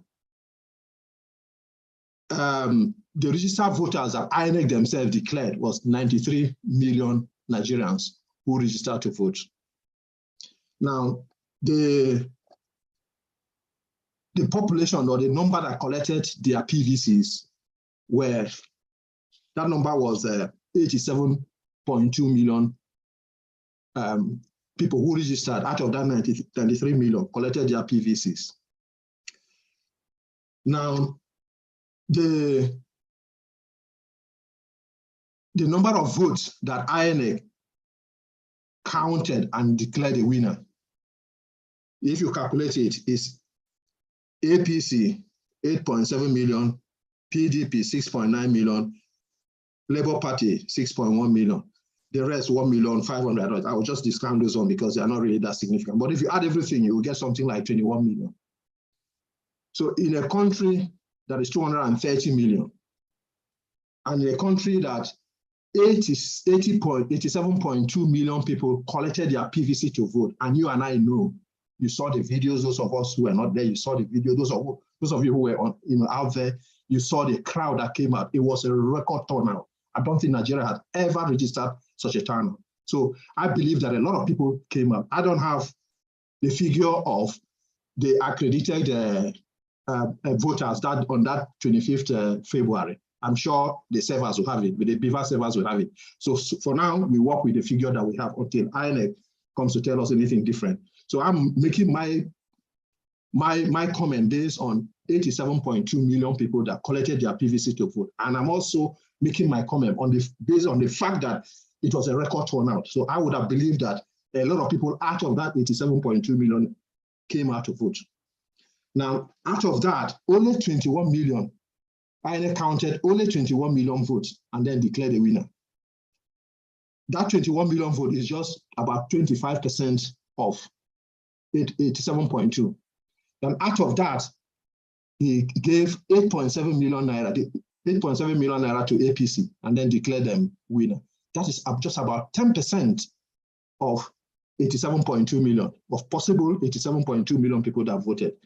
Those of you who are probably scientists and know a little bit of statistics, that's about 10%, a very, very insignificant number or sample size to declare somebody a winner. Just 10% of the vote out of a possible 87.2 million votes. Only 8.7 million was given to the winner, and he declared that person the winner. That's absolute rubbish, absolute rubbish. So the question we need to be asking INEC chairman is, please, where is the other 66 million votes? Where are they? Can you tell us how you arrive at 8.7 million vote for Tinubu who won? Just 10% of a possible 87.2 million. Where are the 66 million vote? Where are the rest? What have you done to them? If they say they are invalid vote, okay, show us where are the invalid vote. So these are the questions we need to be asking INEC chairman to show us, to prove to us how he arrived at 8.7 million votes for Tinubu that he has declared the winner. Where are the other 66 million votes? And if he cannot prove that to us, then it means this election is null and void. So we need to be asking those questions to INEC. The third part that I want to talk about is, I have said at the beginning that we need to keep this fight on. It's unfortunate that some of us are not there to support, to physically be there with you, but there should be a way of how we can support you. So if we have to keep this fight on, how do we, really keep it on? I believe funding is important. I don't know, I came in late because as I told you, I was at work and I just got back after 9 to join you guys. I don't know what has been said before I arrived, but we need to be thinking of how to, continuously fund this movement to make sure that they have money to run this race. Because without money, I don't think we could go far. So the other questions I want us to be thinking about is, how do we keep this movement going by funding? One of the suggestions I had is that, we could build a website. I'm sure, in all the population that we have there coming up, there will be web designers. You can put a simple website. We'll put a donation button there where people can donate in Naira, in dollar, in pounds, and we collect that to just keep this movement running. That way, hopefully, we'll have enough funds to run this for the foreseeable time. And finally, I know we can all sit here and talk. Everybody that has spoken since I joined, I can feel the bitterness. I can palpate it. Everyone is bitter, and that's all we've been expressing here.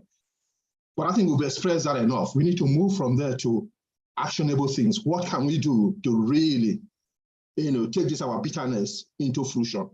For example, I've been watching videos, I've been listening to, Arise News and all that. Tinubu is forming his own government now, or his own cabinet. The federal government is getting ready to swear him in on the 29th of May. What are we going to do? We've expressed enough anger, but let's start talking about actions that we need to take to make sure these things that we have started, bring result.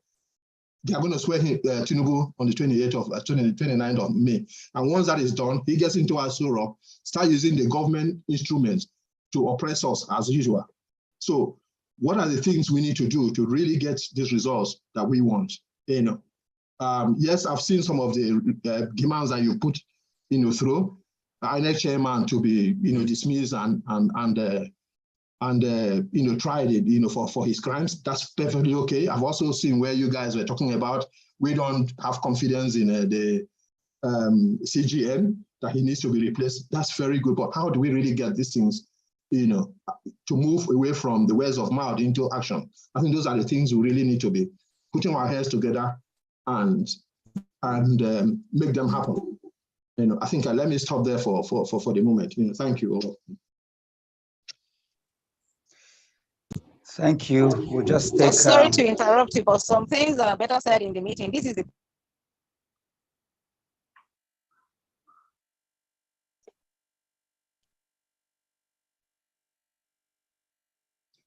I needed to know, was that Honorable Eunice? Somebody was making a suggestion. No, that wasn't me. Okay, because I didn't hear the person. That was Maureen.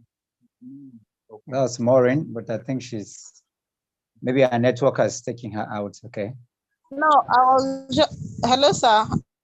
Yes, I can hear you. Yeah, I was okay. Just only rest. I was just trying to control our speaker. He was better said in the meeting. We are holding a protest, not a meeting. A lot of speakers are speaking. They are mixing it up. Thank you. This is a public group. Right. Okay.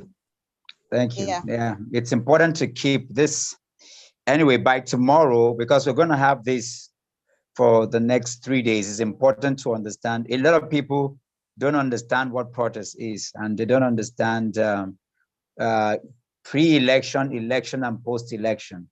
And so I understand that, especially for those of us who have been in activism for a long time, but there's a place and to begin from, so that's okay.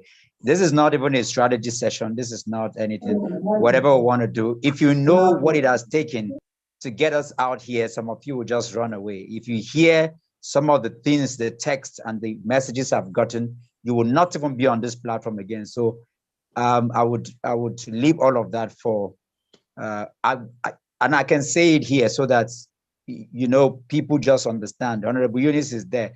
When you get text of people telling you how they're going to kill you the day you're going to die, and they trail you, you can't come out on the street, then you understand that to sit on this page and talk is one thing. To even get on the street to make demands is another thing. Talking about what we need to do to get them up. We don't need any strategy to get them. Well, all we need is just come out on the street and protest. We're not even asking anybody to do anything other than that. Just come out on the street, carry your snack, carry your food, carry yourself to the street. We've made provision for people to come out and they turn it down. And that's why I'm protesting here against obedience, because they are really obedient. You know, do you know what it means for me to carry the school fees of my daughters and to rent 20 buses, and for obedience and Labour Party members to say, Obi say we're not coming out, and they wasted all of that. You know, because I'm saying that, and this is on record, you know, because if we don't do that, you have just, you know, I hear people talking, by the time you put ₦1 million, and that is just for one day to just mobilize, it's not the money you give to security people. It's not all of that. We're going to talk about it, you know, so, but it's important because some of us I'm here. I'm being threatened. My life is threatened every day. Every day. My parents, my brother can't get into the villa. He walks, his life has been shattered just because I am in the eyes of the storm. So we need to be prepared. You know, I deliberately decided that I'm going to bring the protests here so that those abroad and everybody, we can begin to understand what we are up against. Like Obi rightfully said, I'm expecting people from the US to come down here, take a flight and come down here, stay around and protest with us. Then you can understand what we are going through. Can we even begin from there? It's a challenge to all of us. We're talking about life and death and the destiny of Nigeria. When we hear things like Mandela was in prison for 27 years, we don't understand what it means. Power will never be given to us. Power will never be given to us. We must take it. And taking it means that sometimes some of us have to pay with our lives and continue. Mandela had the opportunity not to stay in prison. Many people don't know that. It was a choice that he had. They told him, it's either you go this way or go that way. Just like Leah Sharibu. If Leah Sharibu decides today that she would become, she would denounce Jesus and agree with them, she will not be in the bush with them. Mandela had the opportunity not to spend those years. Mahatma Gandhi and all the people that we see who changed the world of their time, Jesus had an opportunity of not going to the cross. So for those of us sitting at home, we have an opportunity. You can leave your work wherever you are and join us here. People don't even understand what it is. If you know what we have committed to this already, you will not be speaking. And I'm protesting against everybody who is not coming out. I'm protesting against those who will not even join this link. And I'm protesting against all obedience who think that they can sit where they are and then they will get things done. Those who have said before that, don't follow that Yeye man called Dr. Mo. Because if I was killed with the people who have been coming out, they'll say, after all, we told him, oh, he's a very stubborn man, oh, that is what he's doing, oh. But because we've sustained it beyond 20 days and UN are listening, we have Chimamandas, we have people who are talking now. They will never, and guess what? We don't even want the credit. All we are saying is that today, as it stands right now, there's a possibility of the judiciary doing the right thing. There's a possibility of turning 29th. There's a possibility. And that is because some people are paid with their life already. We're out on the street. That's all we're asking. It's possible for us to upturn things, but it's going to cost us our life. Today is easy. Tomorrow is easy. Next tomorrow is easy. We are going out again. They've sent Asari to Abuja to attack us. We were at the Unity Mountain for 6 days. They brought their clubs and mobs and to us. So that is why even for this meeting, we've gotten to the point where I announced the meeting an hour. I announced the location and everything you've seen in Abuja. An hour before we meet, that's when we announce it. We have to go in. People have no clue what we have done in the last 23 days. If you understand, I hear some people call, oh, Dr. Mo, can we suggest to you you are very stupid actually because you don't know what it is. Come down to Abuja, spend your money and come down. and then pay for 5 buses, pay for 10 buses, pay for money to carry people, and then stick with us there.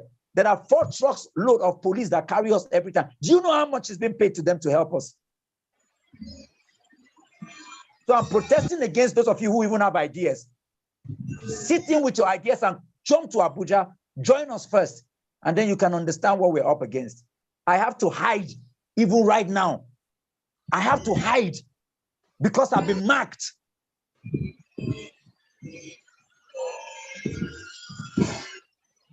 DSS are telling me that I have been marked, that they are protecting me. It's not DSS against us.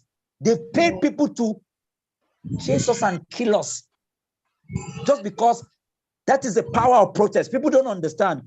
The last 23 days, we told the US, we told the UN that what has happened is not acceptable. It is only by protest. Where are the people? Where are the obedience? Where are all the people making noise? So they told you, they stole your mandate. They told you kept quiet. You went to Lagos for the gubernatorial. You went other places. They beat you for the polling booth. You kept quiet. Mahmoud refused to do this thing. You kept quiet. Now you are hoping that judiciary will do the right. How stupid can you be? Like, are we real? What will happen is that by the time they swear in, you know what I'm going to say? No. Oh, Peter Obi won. He after 3 years, he will get his mandate back. That's how you think Nigeria is an Anambra state?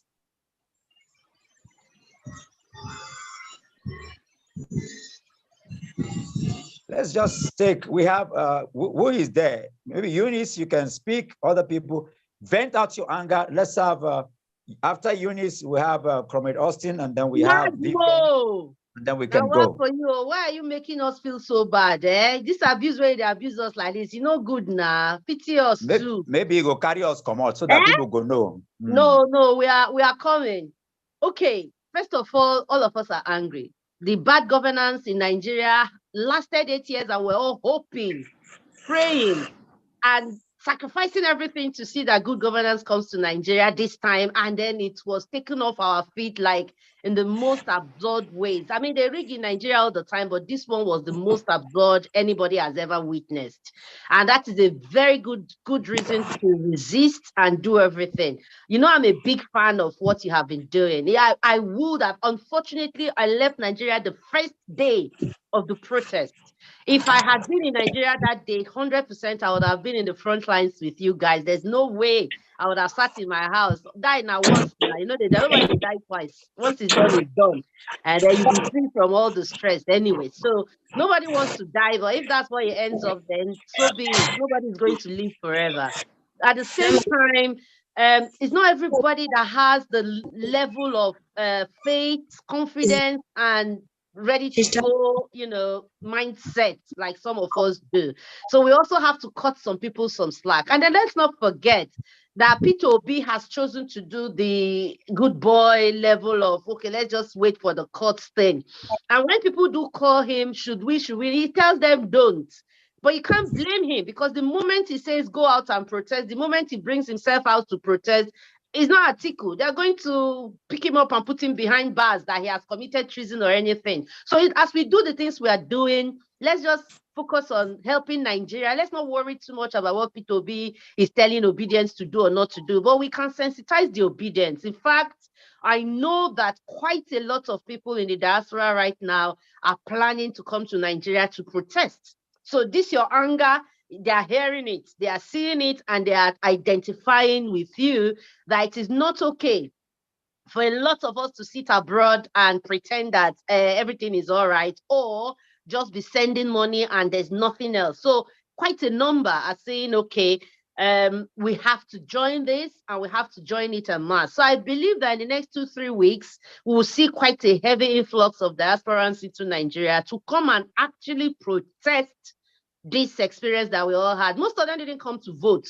So this is now their turn, basically. I mean, from the conversations I've had, it is now their turn to show that they are also patriotic Nigerians. So I will certainly try and connect some of them that I've been talking with to you, so that you can also help them in whatever it is, whatever way you can. I'm sure that our colleague Mazi can also support, so that you guys can help them organize a mega procession. Because I think the bigger it is, the more confident people will be to come out and join it, because it's easy to attack 100, 300, 500 people, but very difficult to attract 5,000, 6,000, 12,000 people.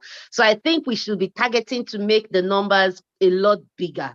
And that may help us to, do this protest in such a way that you won't be feeling so bad for bringing out your 10 buses and 1 million naira and nobody comes in. There must be a little more preparation, maybe. I don't know, but I'm hopeful that we'll get there. Thank you. Thank you, Honorable. I truly hope we get there. I truly hope we get there. But we'll keep doing. Madam, I'm going to come back to you. What I've said has nothing to do with you, by the way. There's nothing personal. I'm just challenging, especially those who are not here, who are watching, because we are on different platforms. We'll just give, let's have Vivian Okonkwo, and then quickly, we'll just take those three people, then Emmanuel will come back to you, and then before we close, we've spent quite some time here since 8 o'clock. Yes, Vivian. Doctor, I made a request, so don't forget. Oh, okay, all right, noted. Okay.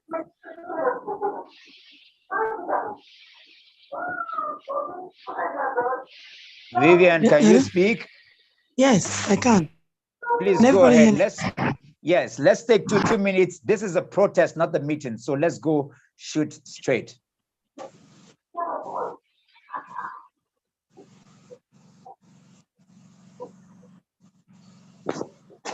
Vivian, your microphone is muted.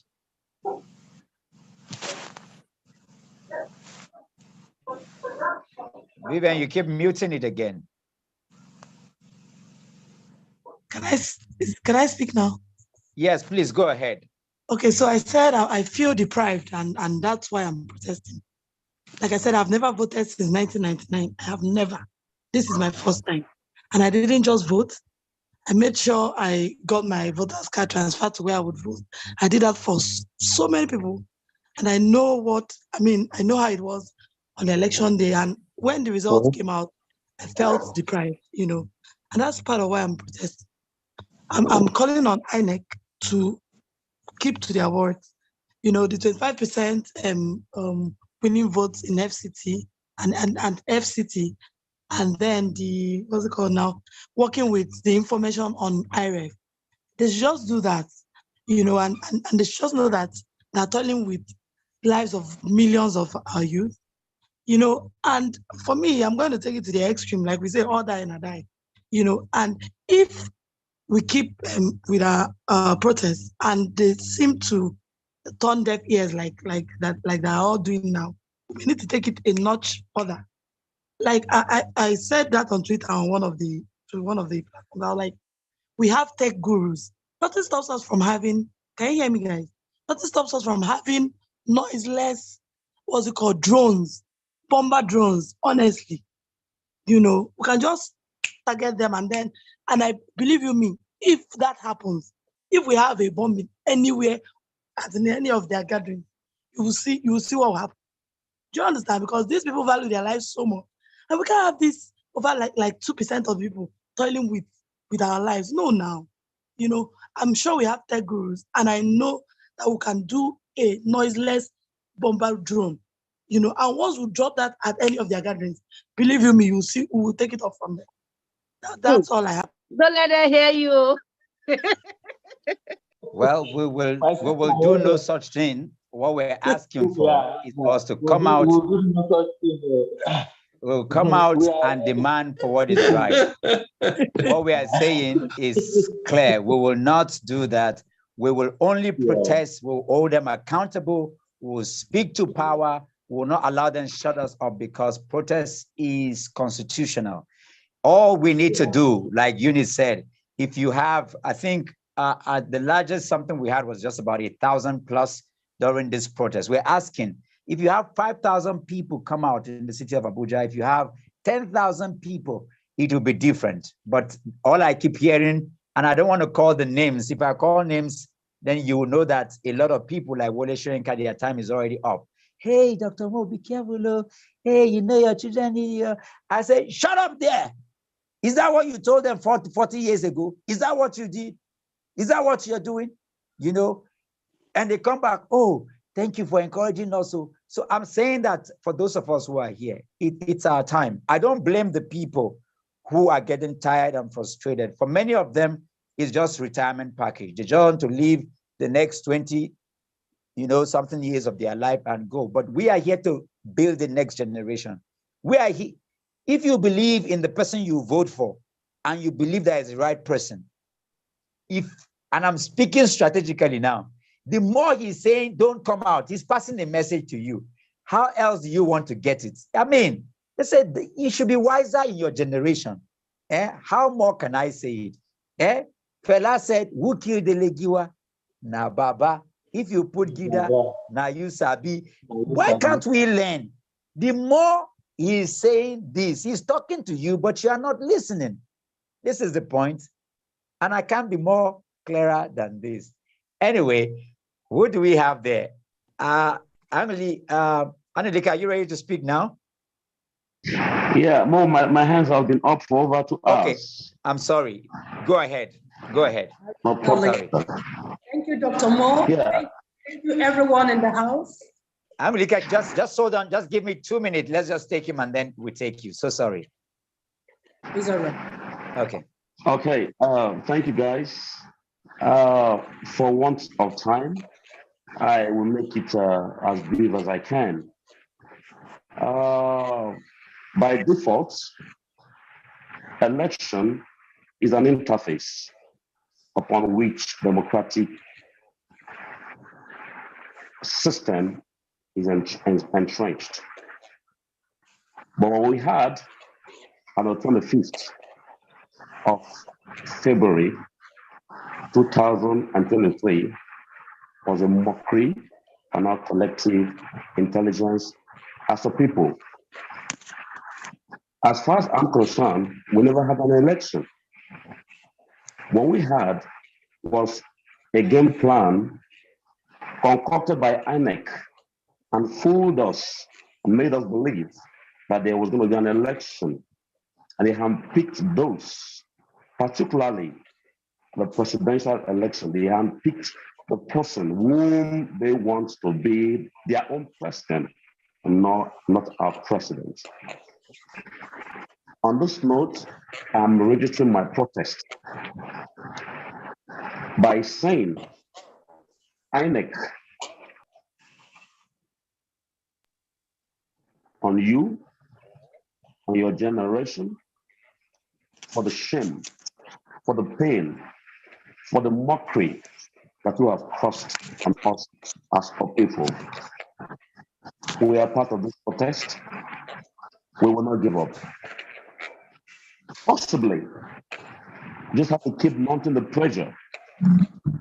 Maybe we stage another protest at the Supreme Court. Possibly we could escalate the protest further to the houses of the judges, block their road with our placards. Let the message sink. Dr. Mo, great job. We're in together. Cheers. God bless. Thank you. Thank you. Yes, I would like to speak later before I leave. Thank you. Okay. All right. You will. Anuli, please take your shot. Let's take two minutes if possible so that we can begin to round up. We're still coming back here tomorrow.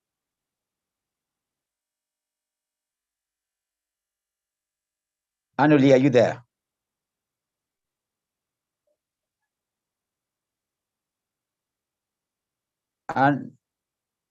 Anuli, are you there? Okay. Okay. Let's take Victoria. Yes, good evening, sir. Good evening, Good everyone. evening. Just keep your protest within 2 minutes. Let's go. Yes, I came out for protest because I'm an angry woman, angry Nigerian. I came out because my vote was not counted. I came out because things has been happening and this corruption we wanted to stop in Nigeria. We want a change in Nigeria. We want a better Nigeria. We want a new Nigeria. And I'm also pleading for the General Buhari, Muhammadu Buhari, to please do the needful so that he can leave a better name behind when he leaves his office. I also want him to call on Yakubu Mahmoud to plead with him to say the truth so that he will live a better life tomorrow, and Nigeria will be happy with him when he revealed the truth, because this ball is lying on his court. The ball is now in his hand for him to tell us this is what he did. He's sorry, and everybody will be happy, and Nigeria will become a better place. Thank you. Thank you. Straight and sharp to the point. Thank you. Thank you. Anuli, are you there? Are you ready? Eh? Is Anuli there? No, this is Angel. Angel, take your 2-minute shoot, then we'll come back to Emmanuel. Angel, let's Okay. go. Okay, after we talk. The law. The law is there. Angel, we'll go Angel, Emmanuel, the law. Angel, please speak. And Samson, please. Okay, Angel is not there. Let's take Emmanuel, take your 2 shots, and then let's go back to the law.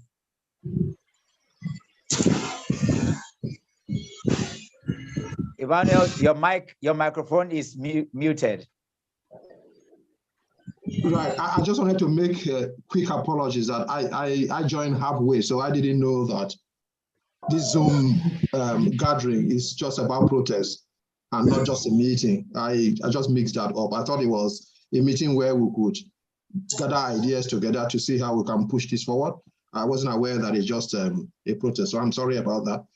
The second point I want to make is, please, I know the temptation is there to use abusive language on those who are falling by the way. I would really suggest that we temper our language. Remember, you say this thing is going to be online, that will be watched globally. So try and not use words like will be idiots. I know you're angry. I know it's painful that they are not joining, but I think if you embark on the pathway of encouragement, education, any other thing apart from, harsh words like that, I think you might probably achieve more results than calling people the idiot who are not following you and all that. Remember, this movement is very new. It has never happened in Nigeria. So we need to encourage one another. Even those who are falling by the way, we give them a hand and say, please join us. This is the right movement to do. This is the right thing to do, instead of calling their names and abusing. And I think it will not really go down very well, please. That's what I just want to advise. Let's just, show love to even those who are falling by the way. I think that way it might be better than anything else. That's what I just want to correct, please. Thank you. Vivian, okay, your comfort roads. Vivian, don't put people in trouble here. Vivian, you exactly. And also for Emmanuel, maybe because for protests, you see, if you know how we've gotten Fani Kayode and others, we got on the street and we called Mahmoud Ole.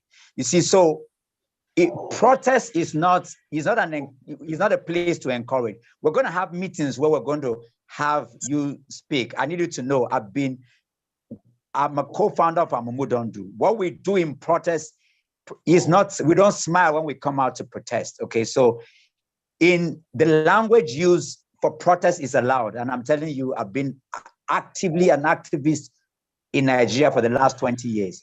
So when we have meetings, strategic meetings, we can discuss that. For this place, I'm here to get all obedience angry. I'm not here to make them feel good. The same way Mahmoud cannot sleep in his house, the same way Buhari cannot sleep, the same way it cut across everybody. That's what protest is. Otherwise, we should just be pleading, oh, Mahmoud, you see, you have done us wrong. You are a father, you should not be. We are talking to people who are animals. These are not human beings. People have been killed. Over 100 people have been killed in Benue. When you come to protest, it's not a meeting and it's not a strategic meeting.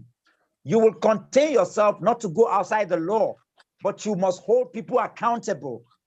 I don't know how we're not on the street. Over 100 people died in Benue, and we're not even protesting about that. This is why these people will steal our mandate and they'll put it in their pocket and go away. I just need to clarify that. Today, tomorrow, next tomorrow is not a strategic meeting. We want to show this online. We want to show your anger. We want to show the things. So, you know, like we're begging Vivian now. We're begging her. What she's that anger is what we want. Okay? That's what we want. I just need to clarify that. So because we want to understand what protest is. But Vivian, please, don't kill them. Don't kill them. We are not killing people. That's why every time we are going out, we have police, we have DSS, we have SRL, we have all the security apparatus before us. That is why Agbado and his people have not dislodged us. You know, because I had somebody call you and say, you guys are spending so much on security. I said, that is the only way to sustain the protest. Because every single soul that comes out, I am responsible for them. This is not an NSAS protest. There's a leadership to this. And we must we need to understand what we are about. If I tell you how I'm going to be tomorrow, you will not believe this. But I can't say Dr. Mo, we need to give them sample. We need to put one of them down. They will know that they will know that youth are serious. We need to give them one sample. Sample. A tip of the iceberg. They need it. Before we do that, 10,000 of us will come out first. We want to see that anger in our number. No, it's true. Even if it is true, when they see 2 people come and give them sample, when they know thousands, they will know. They need sample. No, please, Vivian. No, we need 10,000 people out. Been shown. Hundreds of people have already come out. That's enough, and it is already making them jittery. If you cannot do it, look at the women. Look at the women. What they did. Is it in Zamfara? They went there. They naked their body, and that governor died. They need sample. Sample a tip of the iceberg. Let me give you an example. Let me give you an example of what happened in Kano. I don't know how many of us saw how Kwankwaso defended his mandate in Kano. It is impossible for anybody anywhere. Kwankwaso came out with millions of people and they took the ballot boxes and went to INEC. This is what we are talking about. We already have the example in Nigeria. See, just like what Obi said, imagine we're having prayer protests. If 2 churches, no, let me not say 2 churches. If one church, we have a church that seats 100,000 people in Abuja, just imagine them coming out. Once that happened, the whole world, but you see, we don't think this is serious. At all. If we think it's serious, we don't think it's serious. I mean, if Papa Kumuyi were to have his crusade, the whole place would be covered. Any of the pastors, I'm just giving an example, but you see, they can crush us because we don't think it's serious. We don't think it's serious. We don't think governance is anything. We don't think politics is the way. And this is why we prefer to sit and pray and fast for 30 days, not knowing that the local government chairman, the road we are praying for to be done, the local government chairman will say, go and do that. Do you know what it means to be the president of Nigeria? Do you know that without the president of Nigeria, you cannot have a church or a mosque where you go to pray? Exactly. Nigeria comes first. Nigeria comes, so we need an education of our people in the first place to even understand what see, look at, I've not shaved since the last 8 months. Do you know why we're dressed in black? We've been dressing in black for the last 24. That's protest. Mahatma Gandhi sat, he said he would not eat. He was prepared to die until India was delivered. And that's why I agree with what Emmanuel said. What we are not doing is that we don't want to come out. Oh, Eunice, I know if you even had the glimpse of what is happening, I know you'll be on the street with us every day. This is what it is. We need a new regime of people to understand, you know, what's happening. We need, because we look at what our enemy. Do you see what Fanika? Do you see the languages he uses on Obi? It's like literally provoking him to say something. He calls him useless, idiot, lunatic, those kind of things. And so we're not going to answer to those kind of things. You understand what I'm saying? But because it does not stop, oh, now the whole world is agag. Why did you call Professor Wolinka, Prof? Why are you calling Wole Soyinka out? Why are you saying boycott his book? Oh, now they are listening. We need to meet them madness for madness. It's just that we will stay within the ambit of the law. They've done everything to us, but we just need to give them small woto, but not on social media. They need to see the power of our energy come out, you know? And so deliberately, as part of the strategy to move forward, we have brought the protest to Zoom for the next 3 days so that when we are coming out, people can understand what we are saying, because a lot of people, we don't have the opportunity to connect with us. So even though you are in the UK, you can get 10 people, you can get 100 people in Nigeria to come out. Actually, the numbers are here. People that are listening to you, you just need to talk to them, and then they'll be out there. That's all we're saying. And I think we can achieve this.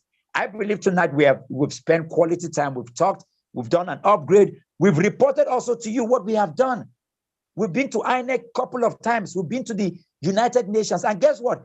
Everywhere we went, when we went to ECOWAS, the entire ECOWAS, all the leadership of ECOWAS, they came out to receive our deposits. Every time we go to the UN, the highest ranking officer in the UN, they all come out to receive us. They are thankful.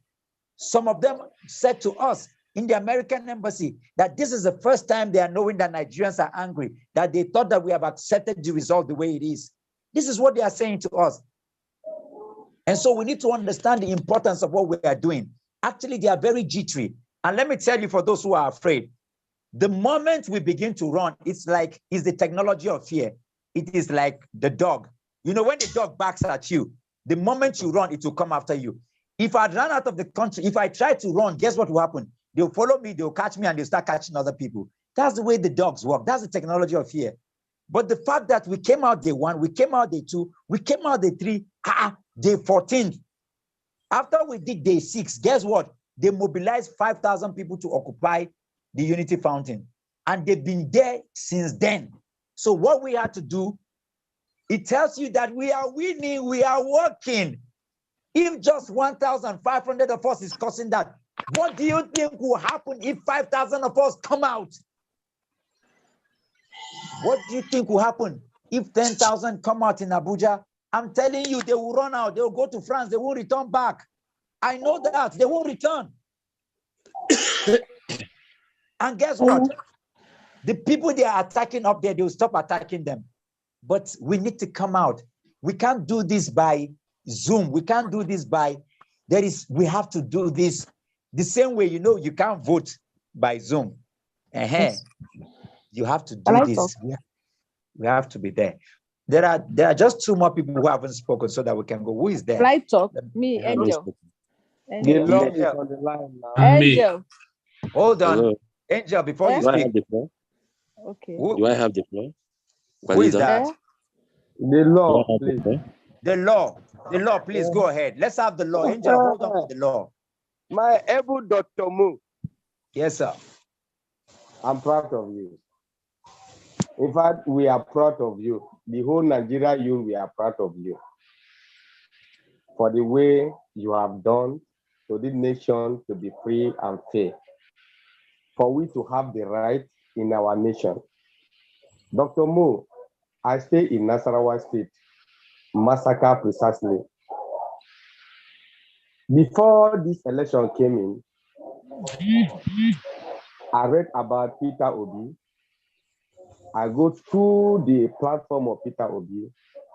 I discover the credibility and the intensity and the capacity that they have to rule the nation. And I must prove to you what came to me to make this man to be the president of Nigeria is PVC, permanent voters card. How do I go about that? Is to mobilize the INEC to come and enroll PVC to my people. Maraba, Nyanya, Massacre, Uke, Kifi, Akwanga, Laswa. And it cost me a lot, which I cannot announce it. For me to make my incoming president, which is His Excellency Peter Obi. The law, you have to go ahead and protest. You know, we're not having a meeting here today. Just go ahead and protest. I know. That's why I'm trying to tell you why Nigerians came out on the 25th of February, 2023 to vote for Peter Obi. And at the end of the day, they used their power, what do they call it, the APC power, to overpower or whatever they call it. Now, what I'm trying to say is this. I want each and every one of you people to draw your attention. Mararaba, Masaka, and Nyanya. We have a lot of people who are intense, who have the ability, who have the intention to come out to protest. Yes, bring them out. Which the law, you need to protest. We are not doing a meeting. You need to protest. What we mean is that we have gone beyond the mobilization before the elections. Elections are over. We are holding leaders accountable. I need your anger to be channeled. People are watching you all over the world. Say something that will draw out all the people to come out and speak to the authority that have stolen your mandate. We need to protest. You're still having talk about meetings. Protest is different. What are you angry about? Doctor, make I help you. Hey, Lord, listen to me, Lord. Listen and listen very good. If you are angry that you came out, you spent your money, you voted, and your vote did not count, and the vote of your people did not count, what we are expecting you to do is pull out your people to the streets. Yeah, the streets. Okay. If you want to pull the whole of Massacre, please do that. That's what we want from you. Madam Obi, get the number. We know one grammar. I don't know if it's the law that I know. Just Madam Obi, get the number. How many millions of people are coming out from Maraba? Call me. Can we say something and go? Madam Obi, please, Can I I think talk now? this is the time for me to talk now. Can I say my own, please? Madam Obi. Obi, get the number. Madam Obi. Hello. Yes, Great Nigerian people. Madam Obi. Great. Yes. Can I talk? It's my turn. We'll give 1 minute more. The law, you have 1 minute. You have 60 seconds. Can I talk? Angel, hold on. Your time is you. Let somebody else talk. Everybody just hold on. Let Law talk, please. Jude, hold on. Okay, Law talk. The law, you have 60 seconds to protest. Go ahead. Your time starts now. Good and fine. First of all, Dr. Mo, I appreciate you, and Madam Obi, I also appreciate you for your attention to my demand. Whenever the women, widows, market women that want to come out for protest, I always communicated with Madam Obi, and I appreciate for her quick attention to me. And I want everyone, because I'm very close to Madam Obi, and I want you the law, your time is going. You are still not protesting. You are still talking. We need you to protest. Great Nigerian people. Great. You are cutting me off. Great. You are cutting me off. The law, finish. I am Great Nigerian people. Please. Great Nigerian people. Hello. Great Nigerian people. Nigeria. Obedient. Great free Nigeria movement. Can I talk? The law.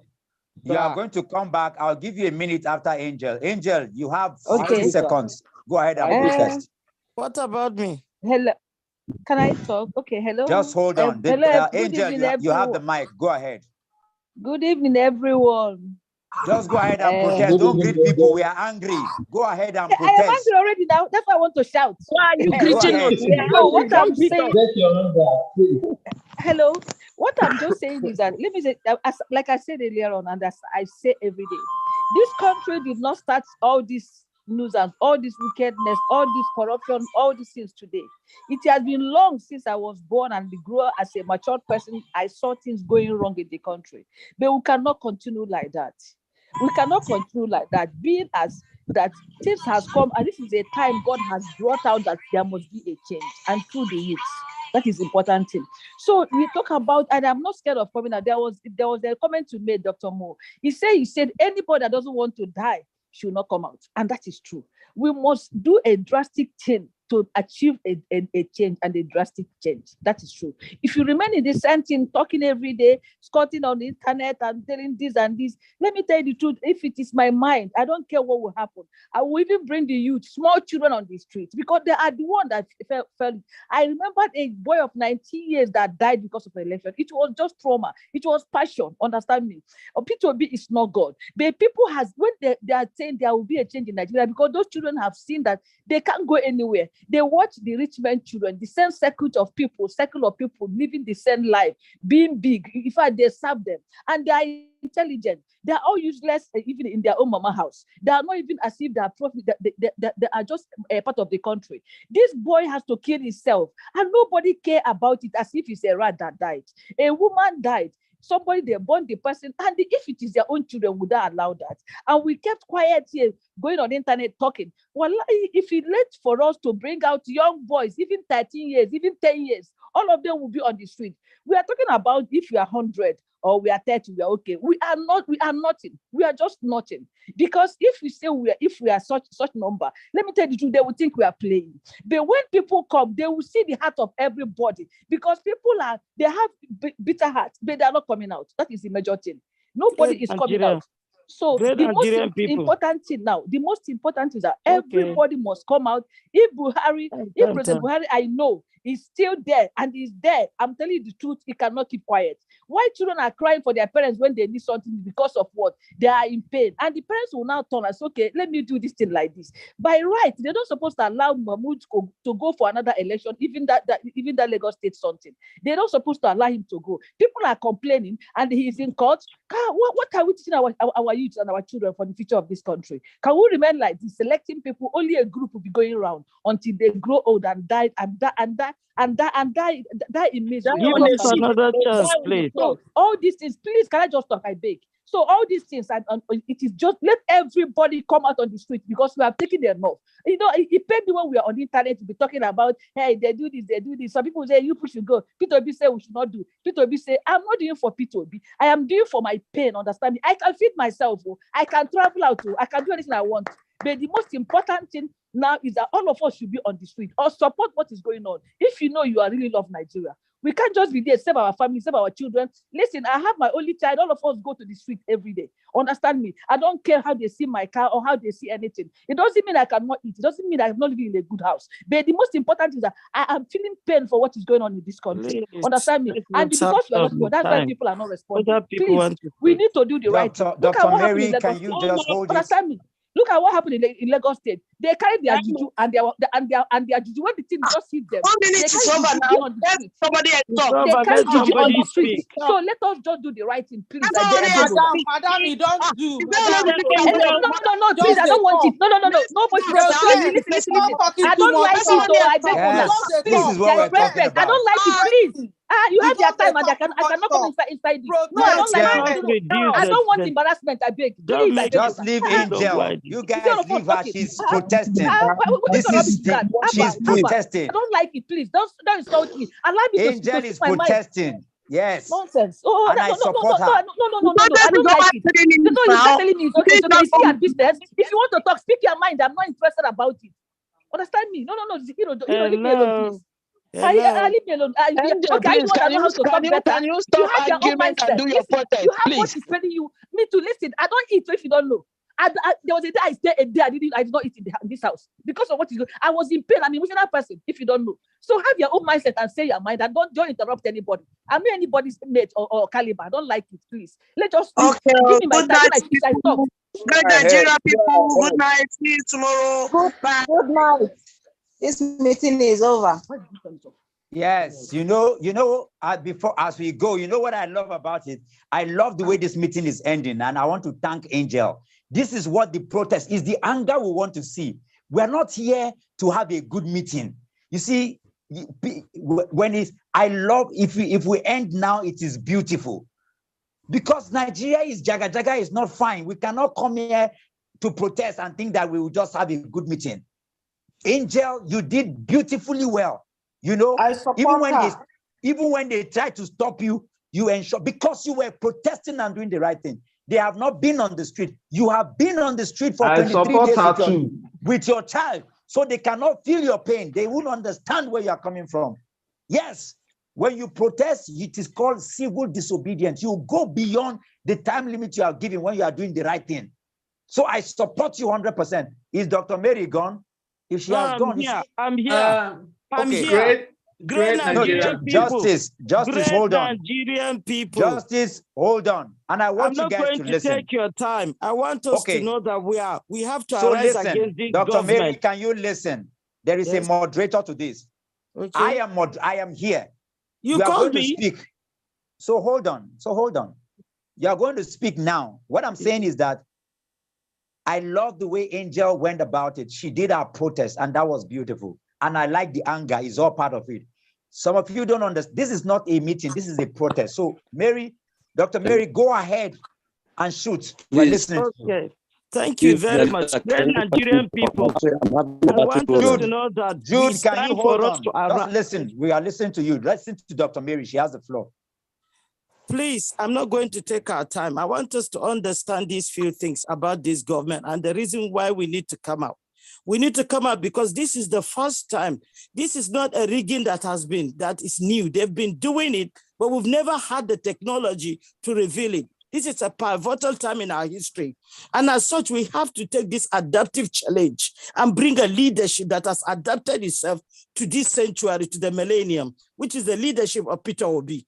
We have this, if we now refuse to come up and protest and take back our mandate, then they will keep on using the technology and twisting it to still get on what they want. But if we say this is a technology that is shown that is showing rigging, unlike in the past, that is showing out honesty and clarity, and which we have to stick to it and call the other part of the nations to come up and uphold what is visibly seen, because this government does not have anybody's mandate. It's told the mandate is claiming to have.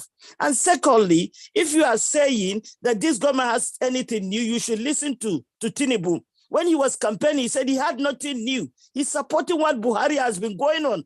And what Buhari's government has had the last 8 years, it's been trouble, it's been kidnappings, it's been economic troubles, it's been youth without job, it's been people leaving the country. We have a lot of Nigerians being asylum seekers, educated men, people of caliber leaving their good job in Nigeria and coming here to be asylum seekers because their lives is on a threat. So if you are coming from one part of the world, if you are coming from the West and you think you need to support Tinubu, you know you are not supporting anything new, because Tinubu himself has told us he has nothing new to offer. It's going to be the same we have. It's even going to be worse because we are having a leader that's even more of a weakling than Buhari. Why should we keep having leaders that are do not have the mental capacity, do not have the mental health, do not have the mental strength or the acumen to take us into the next generation, into the new world? We've come into a new world of technology. We have young people that are seeing it. If I was born in the 60s, during our time, they could rig the thing because there was no technology. And we are not seeing how the rest of the world are living well. But now we see our youth and ourselves, we see how the rest of the world are living well. People that were even more talented than they are because they could get themselves together and have a good governance. It's time we arise. There is no age about this. It's not being young, it's not being old. I had been in the street when I was in Nigeria. As a youth corper, I had been in the street against a system. I'd been during Abacha, I wrote a literature. I wrote a paper against Abacha, and Abacha was brought out. It was published in the Tribune. So I know what it is to arise. Don't leave it to the youth. It's like the lady, like Angel said, she's out there with her young person. If you have a business, then get your employees out into the streets. If you are working for the government, do a sit-in. You can get yourself together. I say you are doing a sit-in. You're not going to work on these days until something happens. If we don't take up this moment by the horns, we have ourselves to blame, because technology has shown we have the right on our side. There was blatant rigging, and we have a government that doesn't have anything new. What they call themselves Kabbalah or whatever they call themselves, that is not right. And if you say you are a Christian, now I'm coming to the Christians, and you are sitting there, if then you are, I question your Christianity that you could accept rigging, blatant rigging. That's corruption, and the Bible does not encourage us to be corrupt. And how could you give a mandate to a government that has done blatant corruption, to a government that said how can Tinubu say that it's his own tongue? I asked myself, does he own Nigeria? Is he God? When has God told him it's his own thought? If we keep quiet, these people would think that they can revolve the government the way they want it, with the powers they wanted. But we have to know that the truth is stronger than any lie. The truth is a sword that cuts both ways. Truth can never be put down if only people will arise to hold it up as a banner. And I'm encouraging us. I'm so glad with Dr. Mond and all the team. And my press, I would tell I'm in the UK, I can't be on the street here, but here there was a street march in London, and there was more to be planned. But even on the internet, we can bring those that are sitting armchairs protesters by now watching the Zoom. So it's good to combine for some time with the Zoom protesting, so the armchairs protesters can get onto the street. And we are glad because Dr. Mas has organized it. We have security people guarding. It's not rowdy. So for lives to be at risk. So I encourage us, young and old, from whatever part of the country, if you're a person of truth, of justice, of good governance, of credibility, of integrity, there is no way you stand for this government. If truly you know God, the God of justice and truth, the God that does not like corruption, there is no way you stand for this government, because everything from the first to the last is been corrupted. It's been corruption, it's been marginalization, it's been nepotism, it's been oppression. At this time and age, we have to arise. And once we arise, we have a man like in Peter Obi, like Mandela. I see him as a Mandela. He's a one-figure person, but Mandela was moved by a body of protesters, and we have to arise and be a body of protesters that will bring in the right ideology under the right rulership in Nigeria, and so that Nigeria will stand on its own to be the giant of Africa, no more the populous nation of the world, but the giant of Africa for which we are endured of the Most High to have. Thank you so much. God bless you all. Thank you, Dr. Mary. Thank you. I'm going to have Comrade Ang, are you here? I need you to bring some balance to this. And then after you, we'll just have one more person speak. Doctor, I have my request has not been granted since over 1 minute. And my leader, please can I talk? Jude. My battery is going down. Okay, you have 60 seconds. Go ahead, Comrade Jude. All right. Good evening, everyone.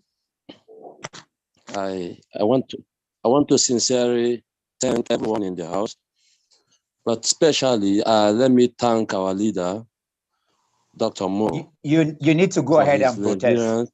You really need to go ahead and protest. Get the facilitation. I'm coming there. I'm coming there. Yeah. Okay. Actually, let me borrow this word from Dino Melayo. If you talk, you die. If you don't talk, you die. So why not just not talk? I am tired and ashamed of what is happening in this country. Most it's as if we have accepted the situation. We have accepted whatever they are doing to us.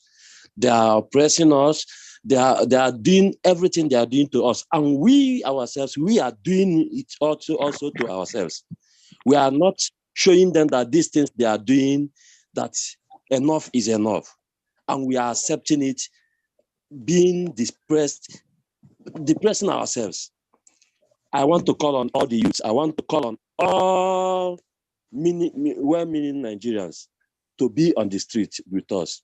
We have been on this street. What we are lacking actually is manpower. People are not coming out the way it should. If only people are coming out the way it should. We know places and places we will go, and we know what we will do. And these people, even though they are proving they are not hearing, and they will hear us by force, because the power belongs to the youth. It is we that owns the power. They are not the one that owns the power. We own the power, and we know how to use it. But just that, as if the youths are tired, as if they have whatever they are doing has weakened us. This act they did on 25th February, I'm going to come out. They will be telling you. They will be telling you to hello. We can hear you. Okay. They'll be telling you that they are not interested unless you give them money. Those words are shocking to me. I'm wondering, is it still the youth that that want to make themselves all of a sudden. Please, what again I want to suggest is this. We have to step more steps forward now. If it will be possible, let us our protest to the markets, to the churches, and ask them to bring, ask the general overseers, the pastors to bring their people out so that we will go and demand for our right. Because this fight belongs to the youth. If we keep quiet, believe me, on 29th, they will swear this man in. What I'm witnessing is not good. This thing they are doing is a delayed titles. That man went and hid wherever he has hidden only for him to come out maybe a day to 29th, and they might even do this swearing in the night, just the way they did in the night. Anything can happen, and I'm afraid we need to step up and do something more. More is required of us. Let us take our protest churches to markets and ask them to bring their people out. It's not too much for us to do for this country to recover our mandate. Let this thing not be business as usual. We need to go all out. To me, I'm a man of action. I believe in action. That's the only language I understand. It pains me when I see things going the way it should not be going. Please, let me not talk much. Let me not take others' time. Please, let us step more step forward. Protest to the market, to protest to churches, if possible, so that they will bring their people out. They will know that we are serious. Thank you. See them, and they will tell us something we would like to hear. Thank you. Thank you, and truly appreciate that. Unfortunately, we can't. The protest is not campaign. Otherwise we will take it to the markets and to the churches, but we can't do that. Protest has to go to the right quarters. And this is why, as we protest here, I'll keep educating people to understand there are symbolism, there are significance of why we go to the Unity Fountain. There is symbolism of why we have to go to INEC, why we have to go to ECOWAS, why we have to go to the places we have been to, because it is protest. If the people do not come out, campaigns are over. We can't go and campaign to people to come and protest. Campaigns are over. If the people don't come out, it means that they are complicit and we've accepted the status quo.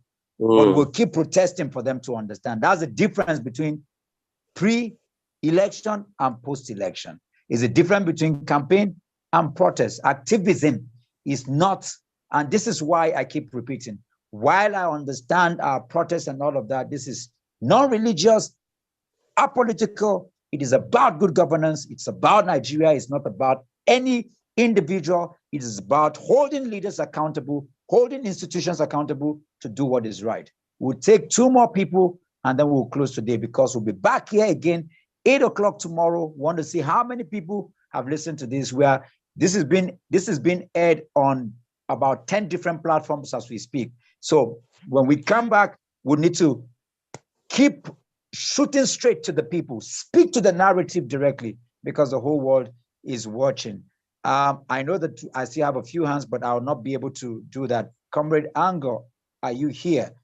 I want you to take a few minutes and speak before we close the house, the protest for today. We've done so well. The energy has risen and we've spoken into various narrative, and I can tell you that we've achieved a lot even here today, and because it's on different platforms. Dr. Sani, are you here? Can you take a second, 62 minutes? Can you speak to the narrative? Dr. Sani, are you here? Dr. Sani Saidu, are you here?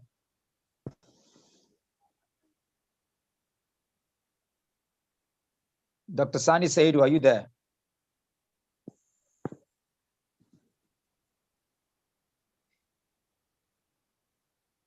Is Dr. Sani there? They are all sleeping. He's sleeping. Okay. He's sleeping. It's only me, the law. They're here to talk. We can talk now. No, because you see, the mix is very important. Part of what we've been accused about, even with and I'm constraining myself not to speak to those narratives, because you say, oh, we are sectional people, we are even the legal team are from one side of the country, deliberately we must ensure that we have, because we are saying that we don't want the parochialism of the APC. If they are doing Muslim, we will not do Christian. Whether you're a Christian, you're a Muslim, you're a pagan, and that's why in the protest we have a Babalawo in front who is leading across with all the pastors and all the people, because Nigeria belongs to all of us. Nigeria is not Wazobia. Nigeria, there are 500 more languages, and no language is more important than another language. No Nigerian is more Nigerian than another language. This is part of our protest, where every Nigerian will have the liberty and the freedom to be represented. So if we have just a certain people from a particular place of the country talking, we will stop it. We need the Sanis, we need everybody, we need the Muslims. This is what we're accusing other people. We will not be found wanting doing it. So it's important for us to have other people, speak to this narrative. This is how we've upheld the protest, and we must keep the objectivity and the sanctity of it going the way we are going. That being said, maybe we'll just take, is that Belson? We'll take Belson. Belson. Okay. Is that Belson? No, this is Samson. Okay, I see Belson raising up. It's Samson. It's Samson. Okay, it's Samson, not Belson. Yes, Samson. Okay, go ahead. Just take your time and just take 2 minutes, and then after that, I'll give the closing remark, and we'll be back here tomorrow. Okay, so I want to take my protest to certain sections. First, I want to say that, for example, the old people that have contributed, the old people like Wole Soyinka, or whatever they stood for in the past, they stood it for in their own interest. These old people, the generation of our grandparents, our parents, they have stood aloof and allowed these criminals. In fact, these criminals have taken over Nigeria, not in our own generation. It was in their own generation, and they allowed them to do that. Now that we want to take back our country, all of them, they will come out because they have access to the media and come and gaslight us, insult us, and say we are angry. Why won't we be angry? A generation where our future has been stolen. These people were able to study for free. When they finish year 7, they will give them this B2 card those days. Today, even when you cannot even go to school. If when you go to school, you have money, you succeed to go to school, you cannot even have an employment. And then they will come out, they have access to media, and then they will insult us, say that we're angry. Let us be angry. In fact, it is because we have not started beating them as our parents in our house that's why they are still misbehaving. So first of all, they should allow us, let us be angry. They have sold their destiny, but they cannot sell ours. That is for the old people. If they failed in their own time, they cannot force us to fail in our own time. So if they have nothing whatsoever to contribute, people like Wole Soyinka, they should better shut up their mouth and the rest and go and sit down. Secondly, this group of people, the media, I know that most of the media in Nigeria, they are not independent, they are owned by the politicians. So somehow they are either compromised in one way or the other. And I cannot even imagine why a media, some anchors will come and sit and then they will bring all these nonsense people. They don't even interrogate them. They don't even ask them something. They will come and say, what is your opinion about this? And a foolish person will sit there and talk for 30 minutes without the anchor even interrogating them and answering anything. So they meet, and then when there is one media channel that is doing the right thing, they will tag them, oh, they are obedience, they are this and that, they are for the opposition. How can a media organization, the entire media in the house, they will find one of them 5 million, and none of all the channels, they will not protest. Who is MBC by the way? Why can't all the media channels challenge NBC, take the NBC to court to stop slamming charges on them. What is the media in the first place? That when a media, if they do an interview, then they will go and find them because you make an interview. What the hell, what nonsense is this? And all of them, they will keep quiet. And then when they come, when you want to talk, they will say, please, guide your words and this and that. Is that how journalism is being practiced anywhere in the world? Now, coming to another set of people, all this how do you say, this business community, if you go to any other country, or some of us that live abroad, people that are in UK or US, they can attest to this. Any election that is going to happen, the first group of people that any candidate first approach are the business community. Because these are the people, the employers of labor in the community, not the government. So the business community are the ones that set the tone for the campaigns. In fact, they are the funders of most of the campaigns. And that is why when the government goes in there, they make laws that will enable the business community to strive. In Nigeria, look at Tony Elumelu that had to go and receive Tinubu and was shouting, the last man standing. And this is the same man that is in PDP. Because all the business people in Nigeria, all of them, this is what Peter Obi always says, business people, rich people without enterprise.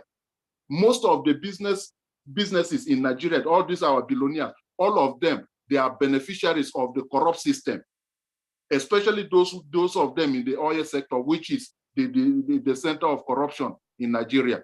And that is why you will see they will keep quiet. Everything that is going wrong, it is in their own interest, because most of these businesses, if you have good leadership that will stop corruption, all their businesses, they will become millionaires instead of billionaires overnight.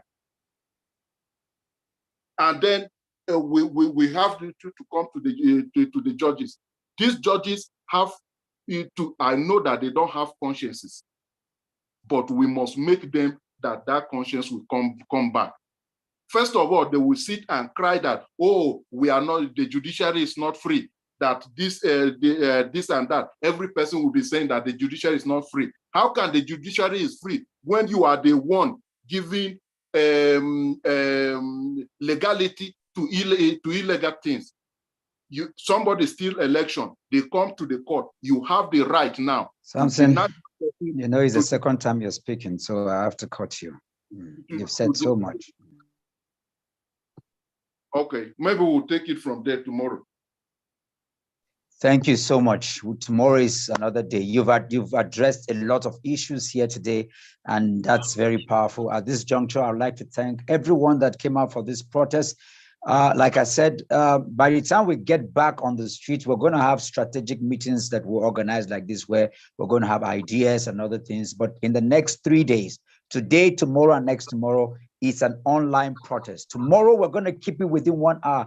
If you come up to speak, you have just 60 seconds. You need to hit the address because it will be taken. We're going to take it straight. When you're talking, talk to the judiciary, talk to the old order.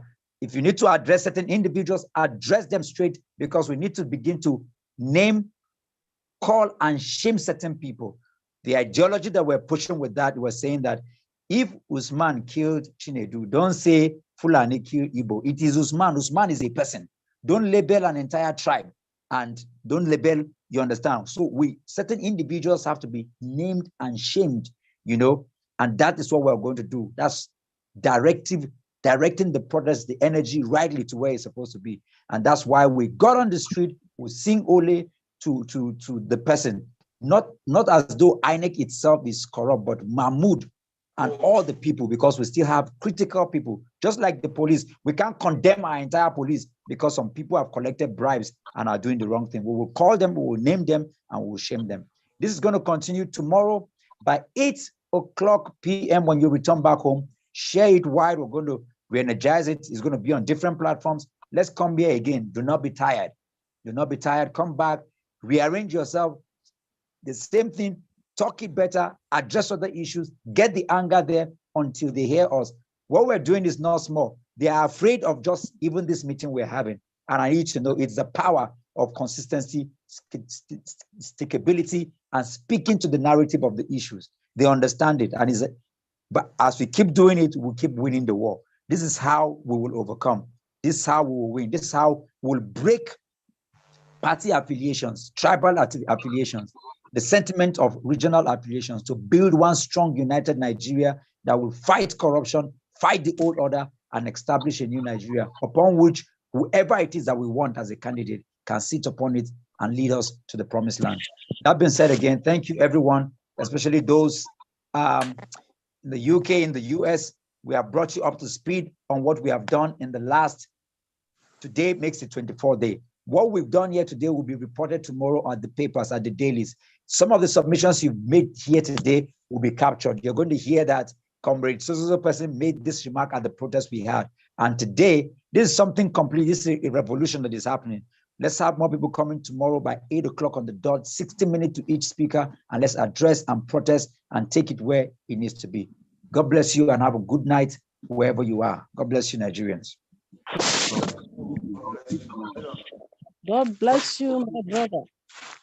God bless you, comrades. God bless you all. Good night, everyone. Good night, everyone. God bless you all. Good night. Good night, everyone. Good night, everybody. Good night, everyone. Good night. Catch you.